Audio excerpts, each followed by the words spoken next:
Welcome to JVS education channel అండి. ఈరోజు మనము సైకాలజీ మొత్తం మ్యారథాన్ లాగా రివిజన్ అయితే చేద్దామండి.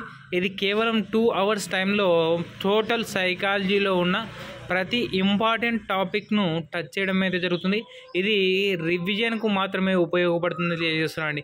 కాబట్టి తప్పకుండా తక్కువ టైంలో ఎక్కువ సిలబస్ చేయడానికి ఈ వీడియోలో ప్రయత్నిస్తానండి. కాబట్టి తప్పకుండా మీరు చూడండి, మీకు నచ్చినట్లు అయితేనే మిత్రులకు షేర్ చేయండి.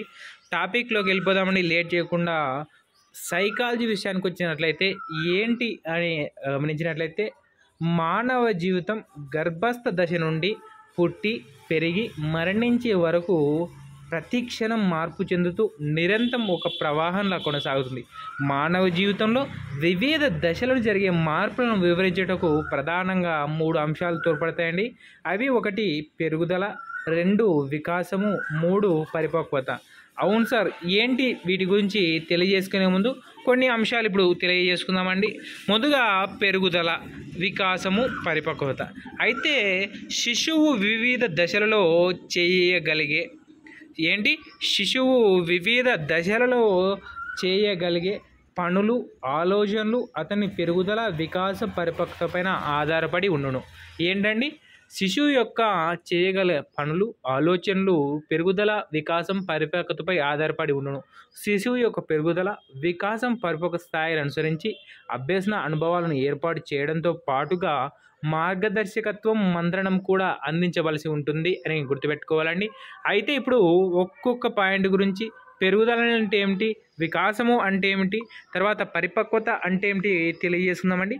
ముందుగా పెరుగుదల ప్రధానంగా ఏంటి గురించి తెలియజేస్తుంది ఒకసారి గమనిద్దామండి. పెరుగుదల అనేది భౌతిక, శారీరక మార్పులను సూచిస్తుంది. పొడవు, లావు, బరువుల వంటి అంశాలనే పెరుగుదలగా గుర్తించవచ్చు. అయితే బాహ్య పెరుగుదల మనకు కనపడేటివి ఏంటి అంటే శారీరక బరువు, ఎత్తు, లావు వంటివి బాహ్య లక్షణాలు. అయితే అంతర్గతంగా వచ్చేసి జ్ఞానేంద్రియాలు, గ్రంథులు, అంతర్గత వ్యవస్థలు అనేటివి పెరుగుదలలో అంతర్గతంగా సంభవించే మార్పులు అని గుర్తుపెట్టుకోవచ్చు. పెరుగుదల అన్ని వికాసాలకి తోడ్పడుతుందని గుర్తుపెట్టుకోవాలండి.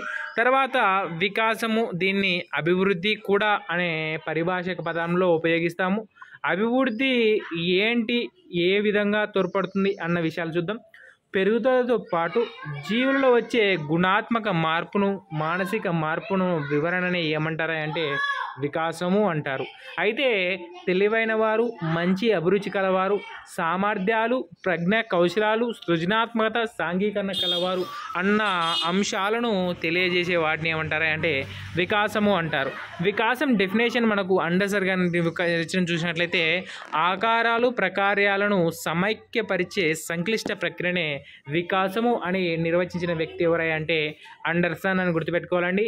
ఇది వికాసము. సరే సార్, బాగుంది. తర్వాత పరిణితి అంటే ఏమిటి అంటే గమనించాలండి.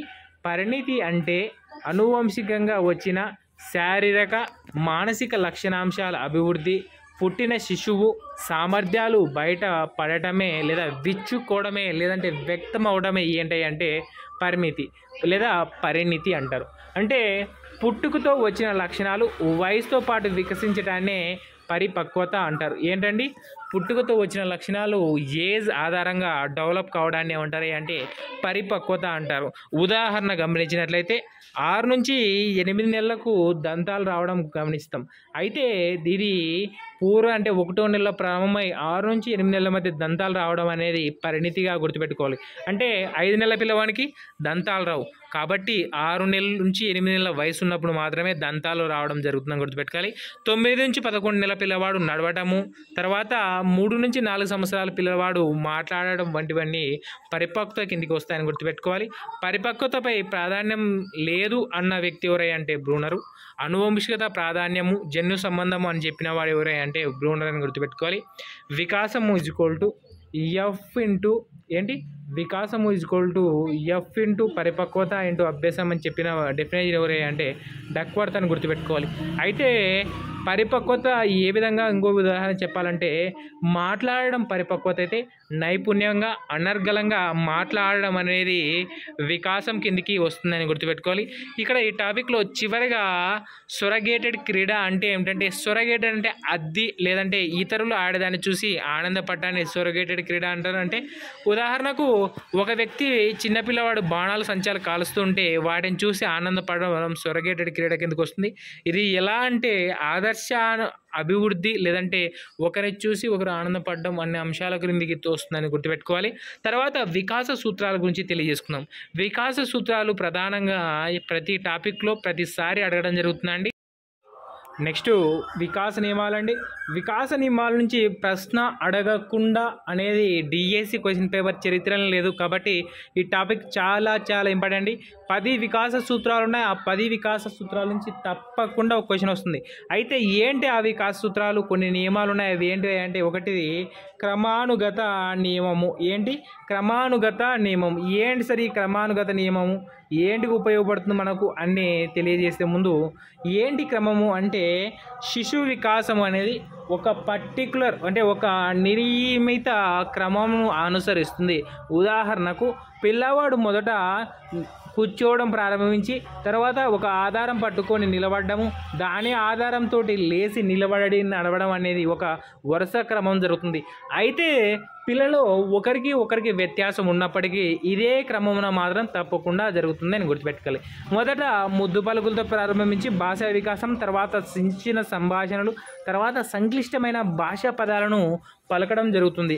ఇంకో ఉదాహరణ తెలిసినట్లయితే, మొదట పిల్లవాడు శ్రద్ధగా వినడము, తర్వాత మాట్లాడడం, తర్వాత రీడింగ్ చదవడం, తర్వాత రాయడం అని LSRW క్రమమును కూడా ఏ వికాస నియమానికి చెందుతున్నాయి అంటే క్రమానుగత నియమానికి చెందుతుందని గుర్తుపెట్టుకోవాలి.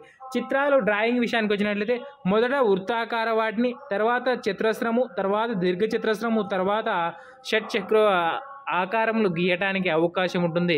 ఇలాగా ఒక క్రమం అనుసరించి వికాసం అభివృద్ధి చెందుతుంది అని తెలియని నియమం ఏదంటే వికాసము క్రమానుగతమైనది అని మొదటి నియమం అండి. సరే, రెండో నియమం ఏం సార్? బాగుంది. రెండో నియమం విషయానికి వచ్చినట్లయితే, వికాసము అవిచ్ఛిన్నంగా నిరంతరంగా జరిగే సంచిత ప్రక్రియ. ఏంటి? నిరంతరము జరుగుతూ ఉన్నప్పటికీ మనకు హఠాత్తుగా జరిగినప్పుడుగా కనిపిస్తుంది. ఎలా సార్ అంటే ఒకసారి చూద్దండి. దాదాపు 6 నుంచి 7 నెలల మధ్య మనకు పళ్ళు దంతం హఠాత్తుగా వచ్చినట్లు కనిపించినప్పటికీ మొదటి నెలలో ఎనామిల్ పొరతో నిర్మించమైన దంత కణాలు ఏర్పడడం, కణాల నుంచి ఎనామిల్ పొర ఏర్పడడం, ఎనామిల్ పొర చిగురుని చీల్చుతూ బయటికి రావడం అనే క్రమమును అనుసరించి ఓ ప్రక్రియ ద్వారా బయటికి రావడం జరుగుతుంది. ఇది నిరంతర ప్రక్రియ అని గుర్తుపెట్టుకోవాలి. మరో ఉదాహరణ చూసినట్లయితే, అంకెలను నేర్చుకొని అంకెల ద్వారా సంఖ్యల ద్వారా చతుర్విధ ప్రక్రియలను చేయడం అనేది నిరంతరము ప్రక్రియ లేదా నిరంతరం జరిగే సంచిత ప్రక్రియగా ఉదాహరణగా చెప్పుకోవచ్చు. అదేవిధంగా మొదట సైకిలు, తర్వాత స్కూటరు, తర్వాత కారు, తర్వాత లారీ, ఇలా ఒకదాని తర్వాత నిరంతరం జరిగే ప్రక్రియగా చెప్పవచ్చు. అయితే తర్వాత మూడో నియమం ఏంటంటే వికాసము సర్వశక్తుల సమ్మేళనము. ఏంటంటే ఒక వికాసమును ఆధారంగా మరో వికాసం అభివృద్ధి చెందుతుంది. ఉదాహరణకు శారీరక వికాసం బాగా జరిగినట్లయితే పిల్లవాడిలో మానసిక వికాసం బాగా జరుగుతుంది. మానసిక వికాసం బాగా జరిగితే సాంఘిక వికాసము బాగా జరుగుతుంది. సాంఘిక వికాసం బాగా అభివృద్ధి చెందితే నైతిక వికాసం కూడా అభివృద్ధి చెందుతుంది అని గుర్తుపెట్టుకోవాలి. ఇలా ఒక వికాసం పైన మరొక వికాసం అని సంపూర్తి వికాసం డెవలప్మెంట్ జరుగుతుందని చెప్పడం జరిగింది. దీన్ని సమర్థించే వికాస సిద్ధాంతం ఏదంటే గెస్టాల్ట్ యొక్క సమగ్రాకృతి సిద్ధాంతం. ఎందుకంటే మొత్తం ప్రాధాన్యత ఇవ్వడం జరిగింది కాబట్టి ఇది వికాసము సర్వశక్తుల సమ్మేళనం అనేది గెస్టాల్ట్ వాదులకు అనుప్రయుక్తం కావడం జరిగిందని గుర్తుపెట్టుకోవాలి. తర్వాత 4వ నియమం వచ్చేసినట్లయితే ఏంటంటే వికాసంలో వైయక్తిక భేదాలు ఉంటాయి. ఏం సార్ వైయక్తిక భేదాలు ఎలా ఉంటాయి సార్ అంటే గుర్తుపెట్టుకోవాలండి. ఒక పిల్లవాడు 5 నుంచి 6 నెలలకు దంతాలు రావడం ప్రారంభిస్తే కొందరికి 6 నుంచి 7 నెలలు, కొందరికి 7 నుంచి 8 నెలల మధ్య దంతాలు రావడం ప్రారంభిస్తుంది. అదేవిధంగా ఒక పిల్లవాడు 5 నెలల్లో కూర్చోవడం ప్రారంభిస్తే కూర్చోవడం ప్రారంభిస్తే కొందరు 8 నెలలు అయినా కూర్చోలేకపోతుంటారు. ఇలా వ్యక్తికి పిల్లవాడికి వ్యత్యాసం ఉండటాన్ని వైయక్తిక భేదాలు అంటారని గుర్తుపెట్టుకోవాలి. అయితే కొందరకు క్రీడలు అంటే బాగా ఇష్టం, కొందరు డాక్టర్ కావాలనే ఇష్టం, కొందరు పొడవుగా ఉంటారు, కొందరు పొట్టిగా ఉంటారు. ఇలా అనేక వ్యత్యాసాలు ఉంటాయి కాబట్టి వికాసంలో వైయక్తిక భేదాలు ఉంటాయని గుర్తుపెట్టుకోవాలండి.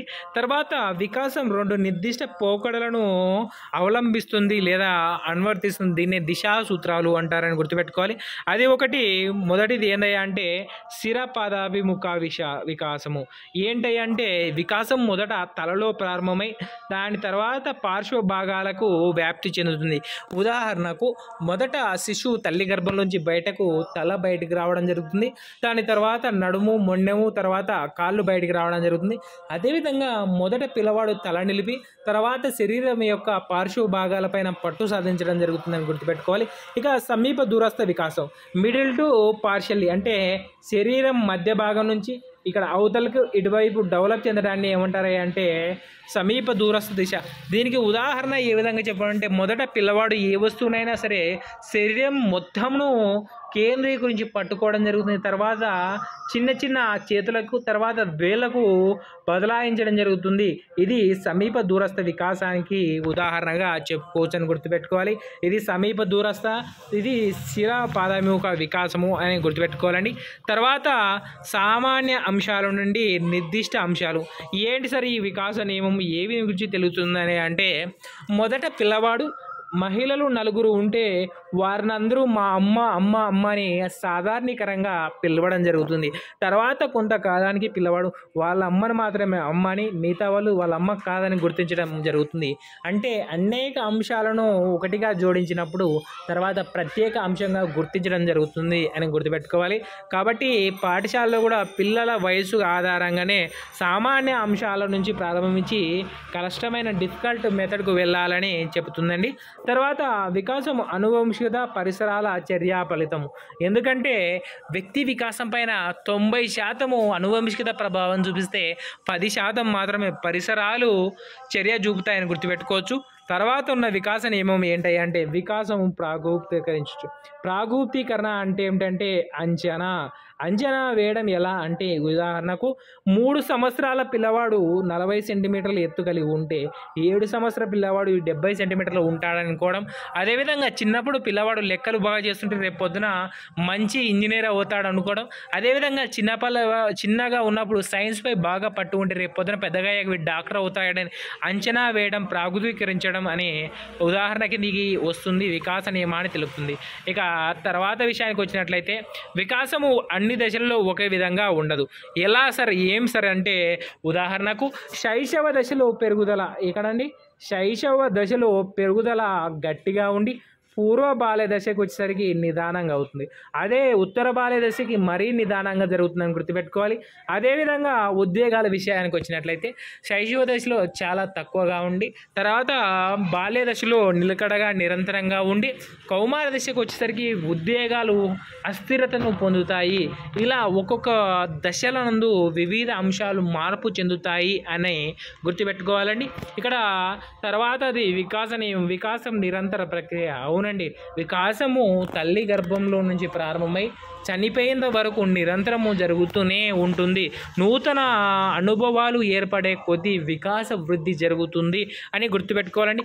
ఇవి ప్రధానంగా 10 వికాస నియమాలు. ఈ వికాస నియమాల నుండి ప్రశ్న లేకుండా ఎప్పుడూ లేదండి. కాబట్టి గుర్తుపెట్టుకోవాలి. ఒకసారి చూద్దాం మళ్ళా. మొదటిది వికాసము క్రమానుగతమైనది. 2 వికాసం అవిచ్ఛిన్నంగా నిరంతరంగా జరిగే సంచిత ప్రక్రియ. వికాసం సర్వశక్తుల సమ్మేళనం. వికాసంలో వైయక్తిక భేదాలుంటాయి. వికాసం 2 నిర్దిష్ట పోకలను అనుసరిస్తుంది. 1 దిశా సూత్రము, అది 1 శిరపాదాముఖ వికాసము, 2 సమీప దూరస్థ వికాసము. తర్వాత సామాన్య అంశాల నుండి నిర్దిష్ట అంశాల వైపు వికాసం జరుగుతుంది. వికాసము అనువంశికత, పరిసరాల చర్య ఫలితము. వికాసమును ప్రాగుప్తీకరించవచ్చు. వికాసము అన్ని దశల్లో ఒకే విధంగా ఉండదు. వికాసము నిరంతర ప్రక్రియ. ఇవండి. తర్వాత వికాసమును ప్రభావితం చేసే కారకాలు. సార్ ఏమేం కారకాలు ప్రభావితం చేస్తాయి అన్నప్పుడు గుర్తుపెట్టుకోండి. వికాసమును ఏమేం కారకాలు ప్రభావితం చేస్తాయి? వికాసమును జైవిక కారకాలు, మనోవైజ్ఞానిక కారకాలు, సాంఘిక కారకాలు ప్రభావితం చేస్తాయండి. అయితే ఏమేమి సాంఘిక కారకాలు, ఏవి జైవిక కారకాలు గుర్తుపెట్టుకోవాలి. జీవికి సంబంధించిన కారకాలని జీవిక కారకాలు అంటారు. 1 అనువంశికత, 2 జాతి లింగము, 3 శరీర నిర్మాణం కూడా జీవకారకంగా వస్తుంది. అయితే మనోవైజ్ఞానిక కారకాలు ఏమిటాయంటే 1 ఉద్వేగం, 2 ప్రజ్ఞ, వైఖరులు, అభిరుచులు అనేటివి వైజ్ఞానిక కారణాలు. అయితే సామాజిక కారణాలు వచ్చేసి కుటుంబము మొదటి సామాజిక క్రమం, 2 పాఠశాల, 3 సమాజం అనేటివి సామాజిక కారకాలుగా విభజించవచ్చు. ఇది మొదటి విభజన. అయితే రెండవ విభజన ఏ విధంగా ఉంటుందో గమనిద్దామండి. రెండవ విభజన వచ్చేసరికి అనువంశికత, పరిసరాలు అనేటివి రెండవ విభజన. వ్యక్తి వికాసంపై ప్రధానంగా 90% ప్రభావితం చూపించేది ఏదయ్యా అంటే అనువంశికత.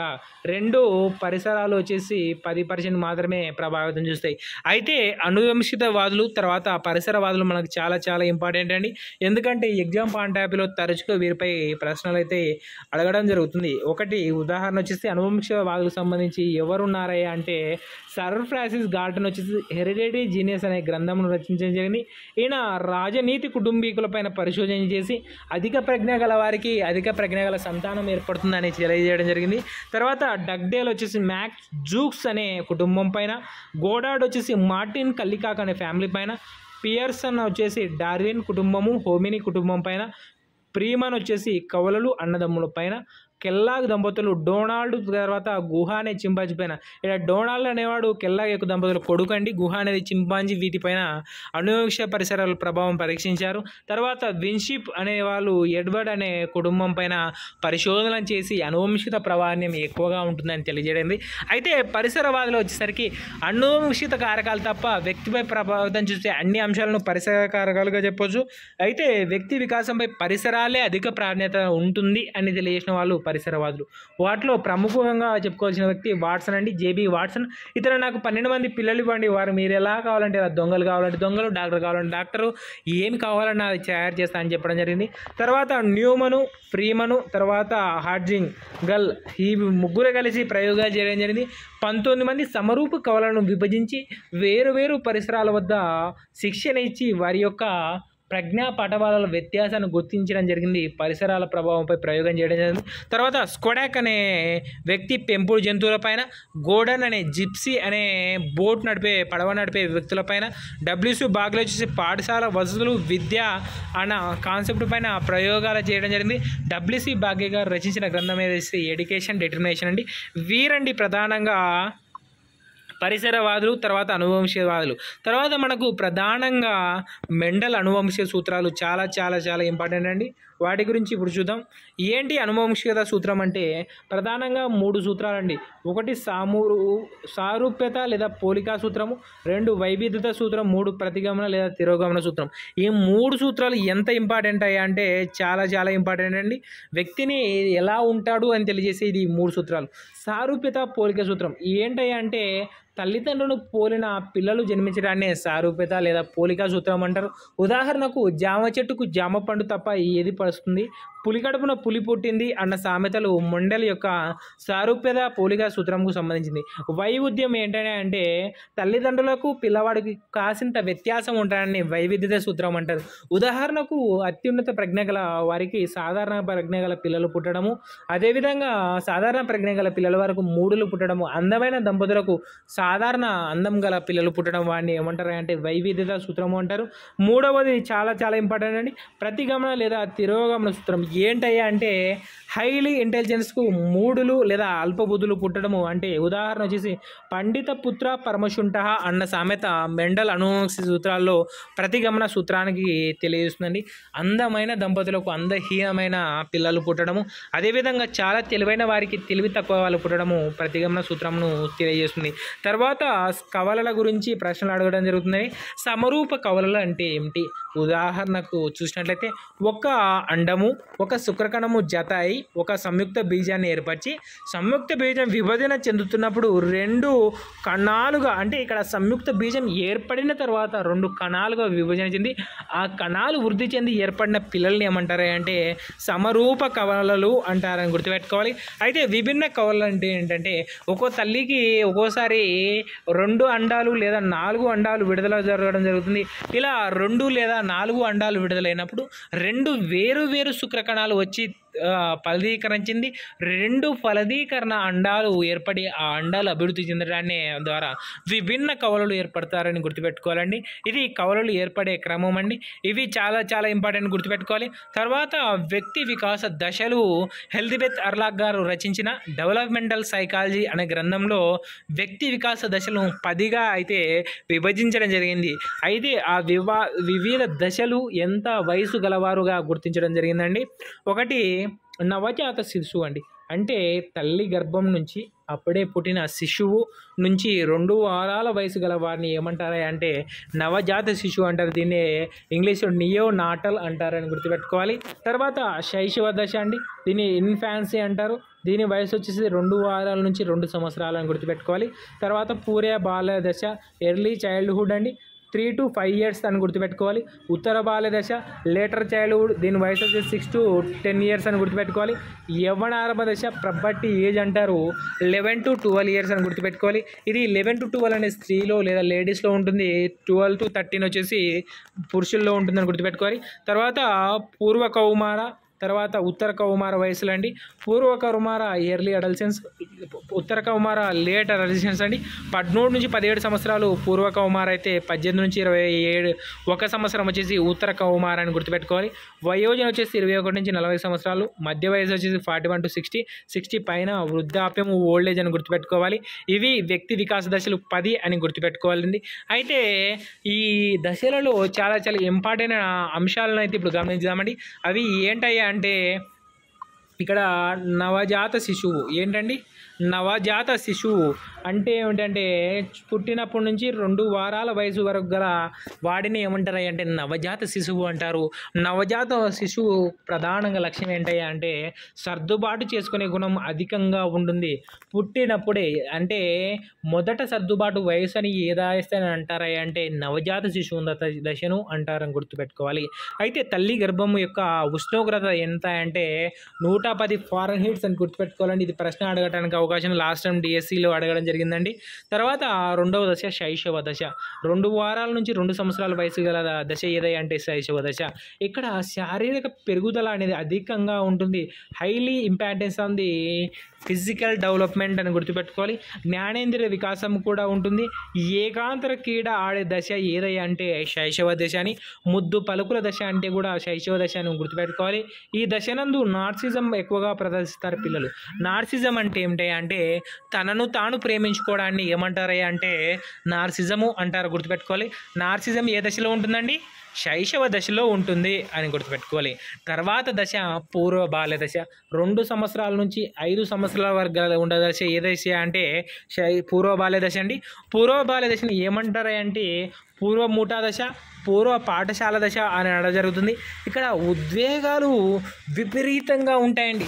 హైలీ ఇంటెన్సివ్గా ఉంటాయి. ఉద్వేగాలు స్థిరంగా ఉండవు. కోపం ఉంటుంటేనే కోపము, ఉంటుంటేనే ఏడుపు, ఉంటుంటేనే నవ్వు రావడం జరుగుతుంది పూర్వ బాల్య దశలో. అయితే ఇక్కడ ప్రధానంగా ఏమయ్యా అంటే ఈ దశను వైజ్ఞానికవేత్తలు ఏమని అన్నారయ్యా అంటే అన్వేషణ దశ అని, వాగుడుకాయ దశ అని, ప్రమాద వయస్సు అన్న నియమాలను తెలియజేసిన దశ ఏదంటే పూర్వ బాల్య దశ. ఇక్కడ 2 ప్రధానంగా ఆటలు ఆడడం జరుగుతుంది. ఒకటి సమాంతర క్రీడ, 2 సహకార లేదా సంసర్గ క్రీడ. ఏంటయ్యా అంటే సమాంతర క్రీడ అంటే ఏమిటంటే ఒకరిని చూసి ఒకరు ఆడే క్రీడని సమాంతర క్రీడని, ఒకరు సహకారం అందించుకుంటూ ఆడే ఆటనే సహకార క్రీడ లేదా సంసర్గ క్రీడ అంటారు. తర్వాత సాంఘిక వికాసానికి పునాది దశగా ఏది చెప్తారయ్యా అంటే పూర్వ బాల్య దశ. ఎందుకంటే పూర్వ ముఠా దశ అని, పూర్వ అంటే చిన్న మూటాలు ఏర్పడడం, చిన్నగా పాఠశాలతో మిత్రులు ఏర్పడతారు కాబట్టి ఇక్కడ సాంఘిక వికాసానికి పునాది అని గుర్తుపెట్టుకోవాలండి. తర్వాత ఉత్తర బాల దశ. ఏంటి ఉత్తర బాల దశ ఇంపార్టెన్స్ అంటే ఇది పాఠశాల ప్రారంభ దశ, అదేవిధంగా ముఠా దశగా చెప్పుకోవచ్చు. ఇక్కడ ఉద్వేగ కెథారసిస్ రావడం జరుగుతుంది. అంటే ఏమిటంటే ఉద్వేగాలు అదుపు చేసుకుంటాడు. ఇక్కడ కోపము, తర్వాత ఆనందము, దుఃఖం అనేటువంటి నియంత్రణలో ఉంటాయి జరుగుతుంది అని గుర్తుపెట్టుకోవాలి. ఇది చాలా ఇంపార్టెంట్ అండి. ఉద్వేగ కెథారసిస్ సంభవించే దశ ఏదంటే ఉత్తర బాల్య దశ అని గుర్తుపెట్టుకోవాలి. ఇక్కడ పెరుగుదల చాలా నెమ్మదిగా ఉంటుంది అని గుర్తుపెట్టుకోవాలి. సాంఘిక వికాసం మాత్రం అధికంగా హైయెస్ట్గా ఉంటుంది ఏ దశలో అంటే ఉత్తర బాల్య దశ అని గుర్తుపెట్టుకోవాలి. ఇది ఒకసారి రివిజన్ చేసుకుందామండి. ఏ వయసుని ప్రమాద వయసు అంటారంటే గుర్తుపెట్టుకోండి పూర్వ బాల్య దశ. ఏ వయస్సును ప్రమాద దశ అంటారంటే శైశవ దశనండి. ఎక్కువ ప్రమాదాలు జరిగే దశ ఏదంటే శైశవ దశ. ఎక్కువ ప్రమాదాలు వచ్చే వయసు అంటే పూర్వ బాల్య దశను గుర్తుపెట్టుకోవాలి. అయితే శారీరక వికాసం వచ్చేసి శైశవ దశలో ఎక్కువగాను, పూర్వ బాల్య దశ తక్కువగాను, ఉత్తర బాల్య దశ మరీ తక్కువగాను ఉంటుంది అని గుర్తుపెట్టుకోవాలి. తర్వాత దశలు చూద్దామండి. తర్వాత యవ్వనారంభ దశ లేదా కౌమార దశ. యవ్వనారంభ దశ అంటే ఏమిటంటే ఆంగ్లంలో పబ్బట్టి అంటారు. పబ్బట్టి యొక్క పూర్వపదం ఏదే అంటే లాటిన్ పదం పెబ్బట్టాస్ అని. పబ్బట్టాస్ అంటే మగాడు కావడం అని అర్థం అని గుర్తుపెట్టుకోవాలి. అతి వ్యాపతంతో కూడిన దశ.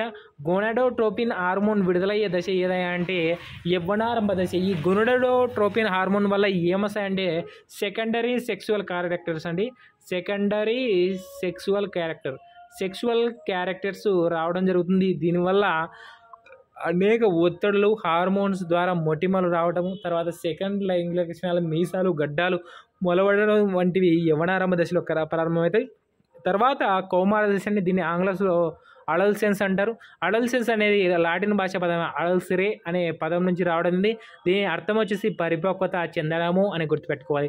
దీన్ని స్టాన్లీ హాల్ గారు ఒత్తిడి ఒడిదుడుకుల దశ అని చెప్పడం జరిగింది. ఎక్కువగా ఉద్వేగాలు నిరంతరము మార్పు చెందుతుంటాయని గుర్తుపెట్టుకోవాలి. ఇక్కడ పగటి కణాలు, ఒంటరితనం, హార్మోన్ల ప్రావీణ్యత అధికంగా ఉండే దశ ఏదే అంటే కూడా కౌమార దశ అని గుర్తుపెట్టుకోవాలి. అయితే వ్యక్తి వికాసంలో ప్రధానంగా కొన్ని క్రీడలు ఉన్నాయండి. అవి క్రీడలు ప్రధానంగా 3 రకాలుగా చెప్పవచ్చు. ఒకటి ఏకాంతర క్రీడ. ఇది 0 నుంచి 2 సంవత్సరాల వరకు జరుగుతుంది. ఇది శైశవ దశలో జరుగుతుందని గుర్తుపెట్టుకోవాలి. తన వస్తువులు తానే ఆడే దశ ఏదై అంటే ఏకాంతర క్రీడని. 2 సమాంతర క్రీడ. సమాంతర క్రీడ ఎప్పుడు జరుగుతున్నాయి అంటే 2 నుంచి 3 సంవత్సరాల మధ్య జరుగుతుంది. ఒకరిని చూసి ఒకరు. ఉదాహరణకు ఇసుకలో ఒక పిల్లవాడు ఇల్లు కడుతుంటే మరో పిల్లవాడు వచ్చి ఇసుకలో మరో ఇల్లు కట్టి చూడడాన్ని ఏమంటారు అంటే సమాంతర క్రీడ అంటారు. 3 సంసర్గ క్రీడ లేదా సహకార క్రీడ. ఇది 3 నుంచి 4 సంవత్సరాల మధ్య ఉంటుంది. ఏంటి ఈ క్రీడ యొక్క ప్రాధాన్యత ఏంటంటే తన వస్తువులతో పాటు ఇతర వస్తువులు కలుపుకొని ఆడే ఆటను సంసర్గ క్రీడ అంటారు. ఇక్కడ పిల్లలు వివిధ బొమ్మలు తెచ్చి ఆడుకోవడం, తర్వాత పెళ్లిళ్ళ బొమ్మలు చేయడం, తర్వాత భోజనాలు పెట్టడం వంటి చిన్న చిన్న క్రీడలు సంసర్గ క్రీడ కిందకి వస్తాయని గుర్తుపెట్టుకోవాలి. వికాసంలో తర్వాత ఇంపార్టెంట్ ఏంటి అంటే పియాజే సంజ్ఞానాత్మక వికాస సిద్ధాంతం. అవును సార్, ఏంటి సార్ పియాజే సంజ్ఞానాత్మక వికాస సిద్ధాంతం ప్రావీణ్యత ఏమిటంటే కొన్ని భావనలు ఉన్నాయి, కాన్సెప్ట్స్ ఉన్నాయి. అవి చూద్దామండి. ఒకటి స్కిమేటా అంటే ఏమిటి అని గుర్తుపెట్టాలంటే వ్యక్తి సంఘటిత ప్రవర్తన నమూనా కారణమైన సంజ్ఞానాత్మక నిర్మాణాలని ఏమంటారు అంటే స్కిమేటాలు అంటారు. మెదడులో నిశ్చితమైన అంటే మెదడు పొరల్లో ఏర్పడిన భావన యొక్క రూపాన్ని ఏమంటారంటే స్కిమేటా అంటారు. మనిషి పుట్టుకతో కొన్ని స్కిమేటాలు కలిగి ఉంటాయండి. ఉదాహరణకు ఏమి ఆ స్కిమేటాలు అంటే చూడటము, పాలు తాగటము, తన్నడం వంటి స్కిమేటాలు పుట్టుకతో శిశువులు ఉంటాయి. అయితే స్కిమేటాలు అనేటివి నూతన అనుభవాల ద్వారా మార్పు చెందుతూ ఉంటాయని గుర్తుపెట్టుకోవాలి. తర్వాత ముఖ్యమైన అంశం ఏంటంటే సాంశీకరణము.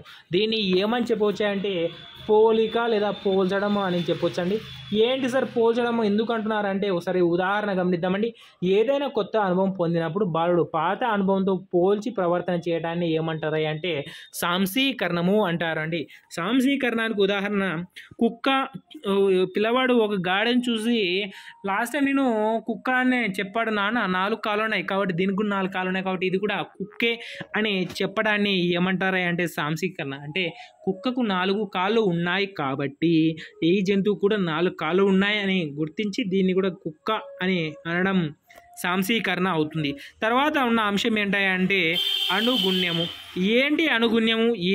ఎలా అంటే గుర్తుపెట్టుకొని అనుగుణ్యం అంటే ప్రావీణ్యత అండి. కొత్త పాత విషయాలను జత జరిపి వాటిలో ప్రవర్తన మార్పు రావటాన్ని ఏమంటారు అంటే అనుగుణ్యము అంటారు. ఉదాహరణకు కుక్కకు 4 కాళ్ళు ఉన్నాయి, అదేవిధంగా గాడిదకు 4 కాళ్ళు ఉన్నాయి, కానీ సైజులో మరియు అరుపులో తేడా ఉంటుంది కాబట్టి ఇది వేరే జంతువు అని తెలుసుకోవడం ఏమవుతుందంటే అనుగుణ్యము. రెండు పోల్చడం అయితే సాంశీకరణము, పోలికలో వ్యత్యాసాలు గమనించడం అనుగుణ్యము అని గుర్తుపెట్టుకోవాలి. అయితే సంజ్ఞానాత్మక వికాస సిద్ధాంతంలో ప్రధానంగా 4 దశలు వర్గీకరించడం జరిగింది. ఆ దశలలో గల ప్రధాన అంశాలను ఇప్పుడు చూద్దామండి. ఒకటి ఇంద్రియ చాలక దశ.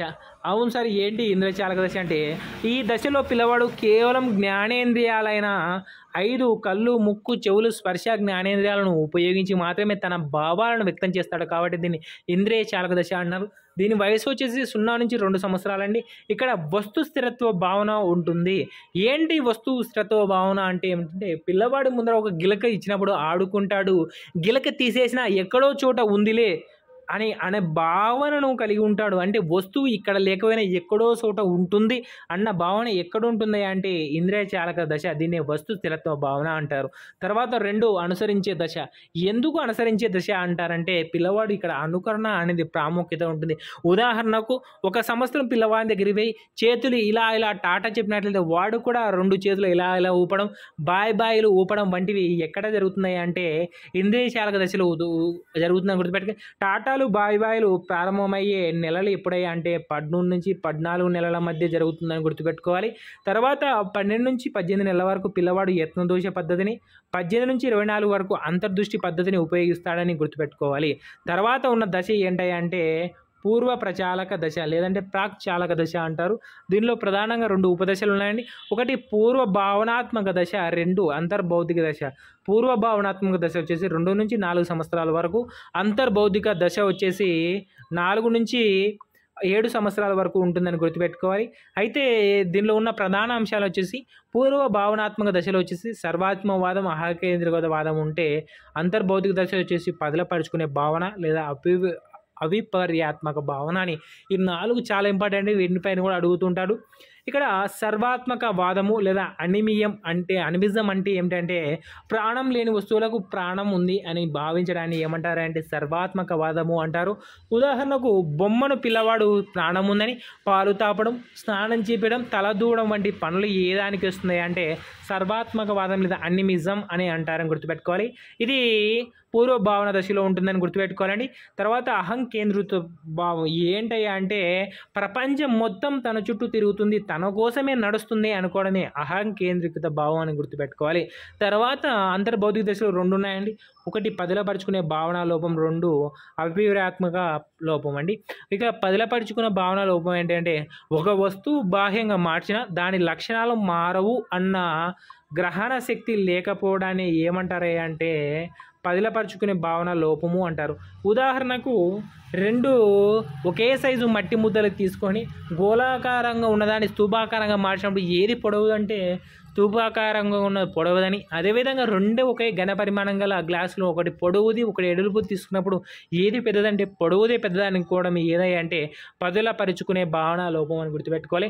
2 అవిపర్యాత్మక లోపం అంటే ఏంటంటే, ఒక చర్యకు ఒకే వేళ ఆలోచించడం మాత్రమే ఉంటుంది, రెండో దిశలో ఆలోచించడం అనేది జరగదు. దీన్ని అవిపర్యాత్మక లోపము అంటారు. ఉదాహరణకు పిల్లవాని ముందర చపాతి ముద్దను రౌండ్గా ఉన్నదాన్ని ఇచ్చి బిల్లను ఎడల్పు చేసినప్పుడు ఏది 2 ఒకటేనా అంటే కాదు అని చెప్పడమే ఏదంటే అవిపర్యాత్మక లోపము అని గుర్తుపెట్టుకోవాలి.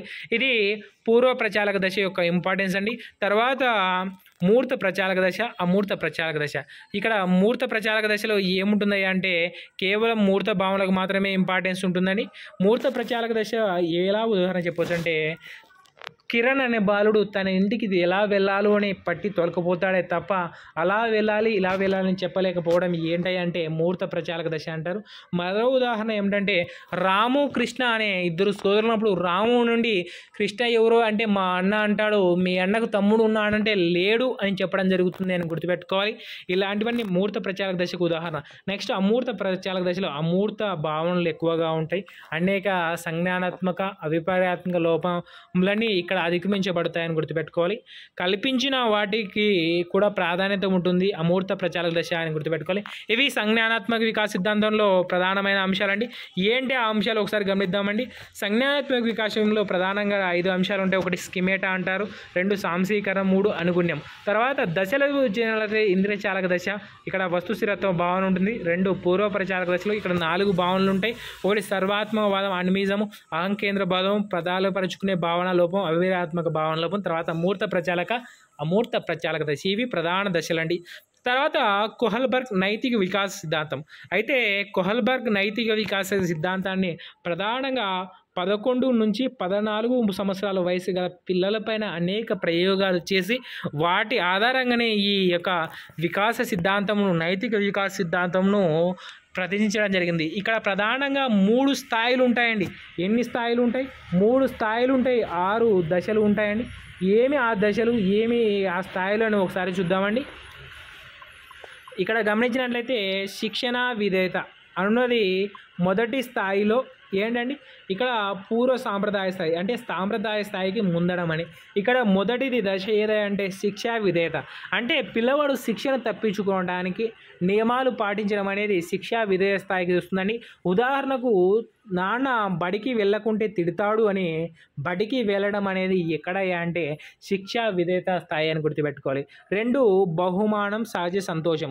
ఏంటయ్యా అంటే ఇక్కడ పిల్లవాడు కేవలం తన ఆనందం కోసం మాత్రమే, ఏంటి బాగా గుర్తుపెట్టుకోండి, తన ఆనందం కోసం మాత్రమే పని చేయటాన్ని ఏమంటారు అంటే బహుమానం లేదా సహజ సంతోష దశ అంటారు. ఉదాహరణకు బహుమానం పొందాలని చేయడం ఏ దశ కిందకి వస్తున్నాయి అంటే 2వ దశ కిందకి వస్తున్న ఉదాహరణ, పిల్లవాడు తరగతి గదిలో మొదటికి వచ్చిన వారికి చాక్లెట్స్ ఇస్తానని రాత్రి బాగా చదవడం ఏ దశ కిందకి వస్తుంది అంటే 2వ దశ కిందకి వస్తుందని గుర్తుపెట్టుకోవాలి. ఇక్కడ పరస్పరత లేదా పరస్పరత ధర్మము ఉంటుంది. ఏ దశలో ఉంటుందయ్యా? 2వ దశ. అంటే నీకేమిస్తావు నాకేమిస్తావు, నీకు ఇది చేస్తే నాకేమిస్తావు అన్న భావనలు ఎక్కడ ఉంటున్నాయి అంటే 2వ దశలో ఉంటుంది అని గుర్తుపెట్టుకోవాలి. తర్వాత 2వ స్థాయి వచ్చేసి సాంప్రదాయ స్థాయి. ఏ స్థాయి? సాంప్రదాయ స్థాయి. సాంప్రదాయ స్థాయిలో మళ్ళీ 2 ఉపదశలు ఉన్నాయి. ఒకటి మంచి బాలునీతి లేదా మంచి బాలిక నీతి, 2 అధికార లేదా సాంఘిక విధేయతను పాటించడం. 3వ విషయానికి వచ్చినట్లయితే ఇతరులను అనుకరించి నియమాలను లేదా ఇతరులు అంగీకరించిన నియమాలను పాటించడాన్ని ఏమంటారా అంటే మంచి బాలునీతి అంటారు. ఉదాహరణకు ఉపాధ్యాయుని మెప్పును కోసం పిల్లవాడు రోజు పాఠశాల టైం కంటే ముందు వచ్చి చదువుకోవడము, అదేవిధంగా అమ్మ మెప్పు పొందడం కోసం అమ్మ కంటే ముందుగా లేచి కల్లాపి జల్లి ముగ్గు పెట్టడం మహిళ యొక్క ప్రవణ ఏ దశకు చెందుతుంది అంటే మంచి బాలిక బాలుని నీతికి చెందుతుందని గుర్తుపెట్టుకోవాలి. ఇక్కడ ప్రశంస కోసమే ప్రవర్తన ఉంటుందని గుర్తుపెట్టుకోవాలి. 4 సాంఘిక విధేయత. సాంఘిక అసమ్మతి, అధికారాల ఆక్షేపణ తప్పించుకోవడం మాత్రమే విధేయత లేదా పని చేయడం. ఉదాహరణకు ట్రాఫిక్ నియమాలు పాటించడము, పోలీసుల ముందరనే స్లోగా వెళ్ళడము లేదంటే వేగంగా వెళ్ళడం అనేటివి అధికార నియమాలు లేదా సాంఘిక విధేయత 4వ దశకు చెందుతాయి అని గుర్తుపెట్టుకోవాలి. ఇక 5, 6 వచ్చినట్లయితే దీన్ని ఏమంటారా అంటే ఉత్తర సాంప్రదాయ స్థాయి అంటారండి. ఉత్తర సాంప్రదాయ స్థాయిలో ప్రధానంగా ఏ అంశాలు తోడ్పడతాయి అంటే ఇక్కడ 5వ దశ వచ్చేసి సాంఘిక ఒప్పందాల దృష్ట్యా సామాజిక నియమాలు పాటించాలి, అంటే సంఘంలో తప్పు చేయకూడదు అన్న భావనతో నియమాలు పాటించడాన్ని సాంఘిక క్రమము లేదా సాంఘిక ఒప్పందాలు అని గుర్తుపెట్టుకోవాలి. ఇక చివరిది వ్యక్తిగత సూత్రం లేదా అంతరాత్మ. ఇక్కడ మనస్సుకు నచ్చితేనే లేదా ఆత్మ సాక్షిగా నచ్చితే చేయడం జరుగుతుందని గుర్తుపెట్టుకోవాలి. గొప్ప గొప్ప వ్యక్తులలో ఆత్మ సాక్షాత్కారం చివరి దశలో ఉంటారని, సాధారణంగా మానవులు 4 దశలు మాత్రమే అధిగమిస్తారని కోల్బర్గ్ యొక్క చెప్పడం జరిగిందండి. ఇవి కోల్బర్గ్ యొక్క నైతిక వికాస దశ నియమాలు లేదా స్థాయిలని. 3 స్థాయిలు 6 దశలండి. 1 పూర్వ సాంప్రదాయ స్థాయి శిక్షణ విధేయత బహుమానం సహజ సంతోషం అని, సాంప్రదాయ స్థాయిలో వచ్చేసి మంచి బాలుడు బాలిక నీతి అని, తర్వాత అధికార సాంఘిక విధేయత అని, ఉత్తర సాంప్రదాయాలు వచ్చేసి సాంఘిక ఒప్పందాల దశ, తర్వాత వ్యక్తిగత సూత్రము అంతరాత్మ అని ఉంటాయి. తర్వాత ఆత్మ లేదా స్వీయ వికాస సిద్ధాంతం అండి. దీన్ని కార్ల్ రోజెస్ అయితే ప్రతిపాదించడం జరిగింది. ఎవరండి? Carl Rogers. తర్వాత ఈయన ఏ వాదానికి చెందినవాడయ్యా అంటే మానవతావాదానికి చెందినవాడు గుర్తుపెట్టుకోవాలి. మానవతావాదాన్ని మొదట స్టార్ట్ చేసింది అయితే అబ్రహాం మాస్లో గారు, తర్వాత కార్ల్ రోజెస్ గారండి. వీరిలో మాస్లో గారు వచ్చేసి అవసరాల అనుక్రమ సిద్ధాంతాన్ని ప్రతిపాదించగా కార్ల్ రోజెస్ గారు అయితే ఆత్మ లేదంటే స్వీయ వికాస సిద్ధాంతాన్ని ప్రతిపాదించడం జరిగింది. ఇందులో ప్రధానంగా 2 భావనలు ఉంటాయండి. అవి ఏంటంటే వాస్తవిక భావన, 2 అంతరాత్మ భావన. ఏం లేదంటే ఆదర్శాత్మక భావన అంటారు, గుర్తుపెట్టుకోవాలి. వాస్తవిక భావన అంటే ఏంటంటే ప్రస్తుత వ్యక్తిలో ఉన్న భావన, నేను చెడ్డవాడిని లేదా నేను విజ్ఞానవంతుని, నాకు ఈ పని వచ్చు అని తెలిపేదాన్ని వాస్తవిక భావన. అంటే ప్రస్తుతం తను ఏమి చేయగలడో చెప్పేదాన్ని వాస్తవిక భావన అంటారు. తర్వాత భవిష్యత్తులో ఎలా ఉంటాడో చెప్పేదాన్ని ఏమంటారు అంటే ఆదర్శాత్మక భావన అంటారు, గుర్తుపెట్టుకోవాలి. ఇక్కడ వాస్తవికత, ఆదర్శాల అంతరాత్మ కొలిచే సాధనం ఏదైనా అంటే సెమాంటిక్ డిఫరెన్షియల్ టెక్నిక్ అండి, ఎస్డిటి అంటారని గుర్తుపెట్టుకోవాలి. ఇది కూడా చాలా ఇంపార్టెంట్. సెమాంటిక్ డిఫరెన్షియల్ టెక్నిక్ను ఎందుకు ఉపయోగిస్తారా అంటే వాస్తవిక ఆదర్శాత్మక భావనను కొలిచేదానికి సాధనం అని గుర్తుపెట్టుకోవాలండి. తర్వాత అంశాన్ని గమనిద్దాం. ఇప్పుడు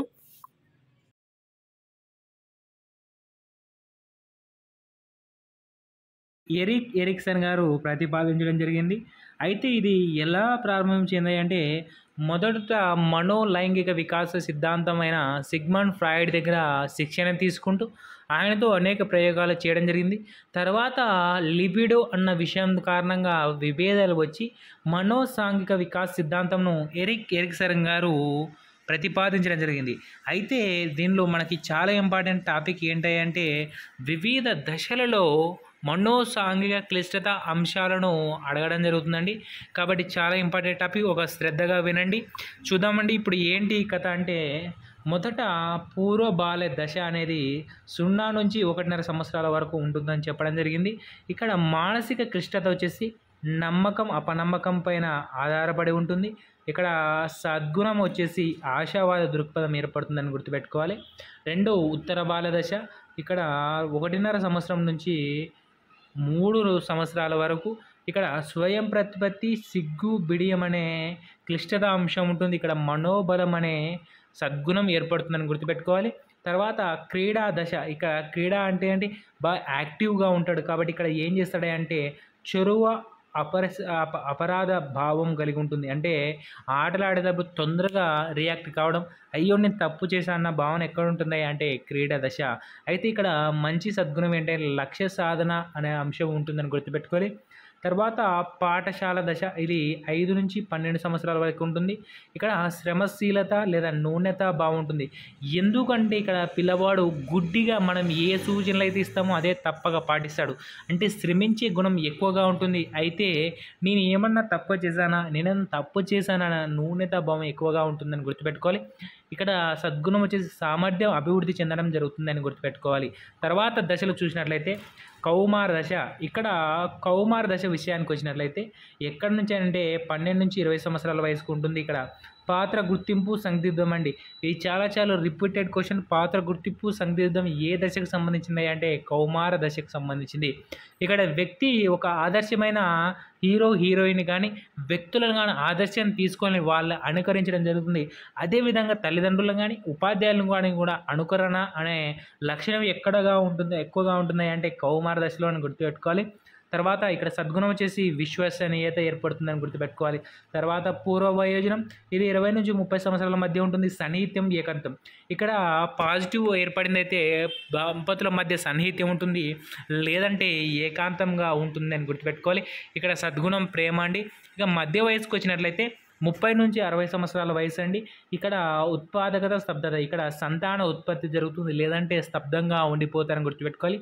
ఇక్కడ సద్గుణం సంరక్షణ. తర్వాత చివరిది పరిపక్వ దశ లేదా సమగ్రత దశ, ఇది 60 సంవత్సరాల వరకు ఉంటుంది, 60 సంవత్సరాల పైన అండి. ఇక ఇక్కడ క్లిష్టత అంశాలు చిత్తశుద్ధి లేదా నిరాశ అండి. ఒకవేళ సక్సెస్ అయినా అంటే చిత్తశుద్ధి ధైర్యంగా ఆనందంగా ఉంటాడు, లేదంటే నిరాశ నిస్పృహ భావాలతో ఉంటాడు వ్యక్తి అని. ఇక్కడ సద్గుణం వచ్చేసి సూక్ష్మ బుద్ధి లేదంటే అప్యూర్యాత్మక భావన లేదంటే అనుభవధార భావన ఏర్పడుతుందని గుర్తుపెట్టుకోవాలి. ఇవి అండి ఎరిక్సన్ గారి యొక్క ప్రధాన అంశాలు. ఒకసారి చూద్దాం.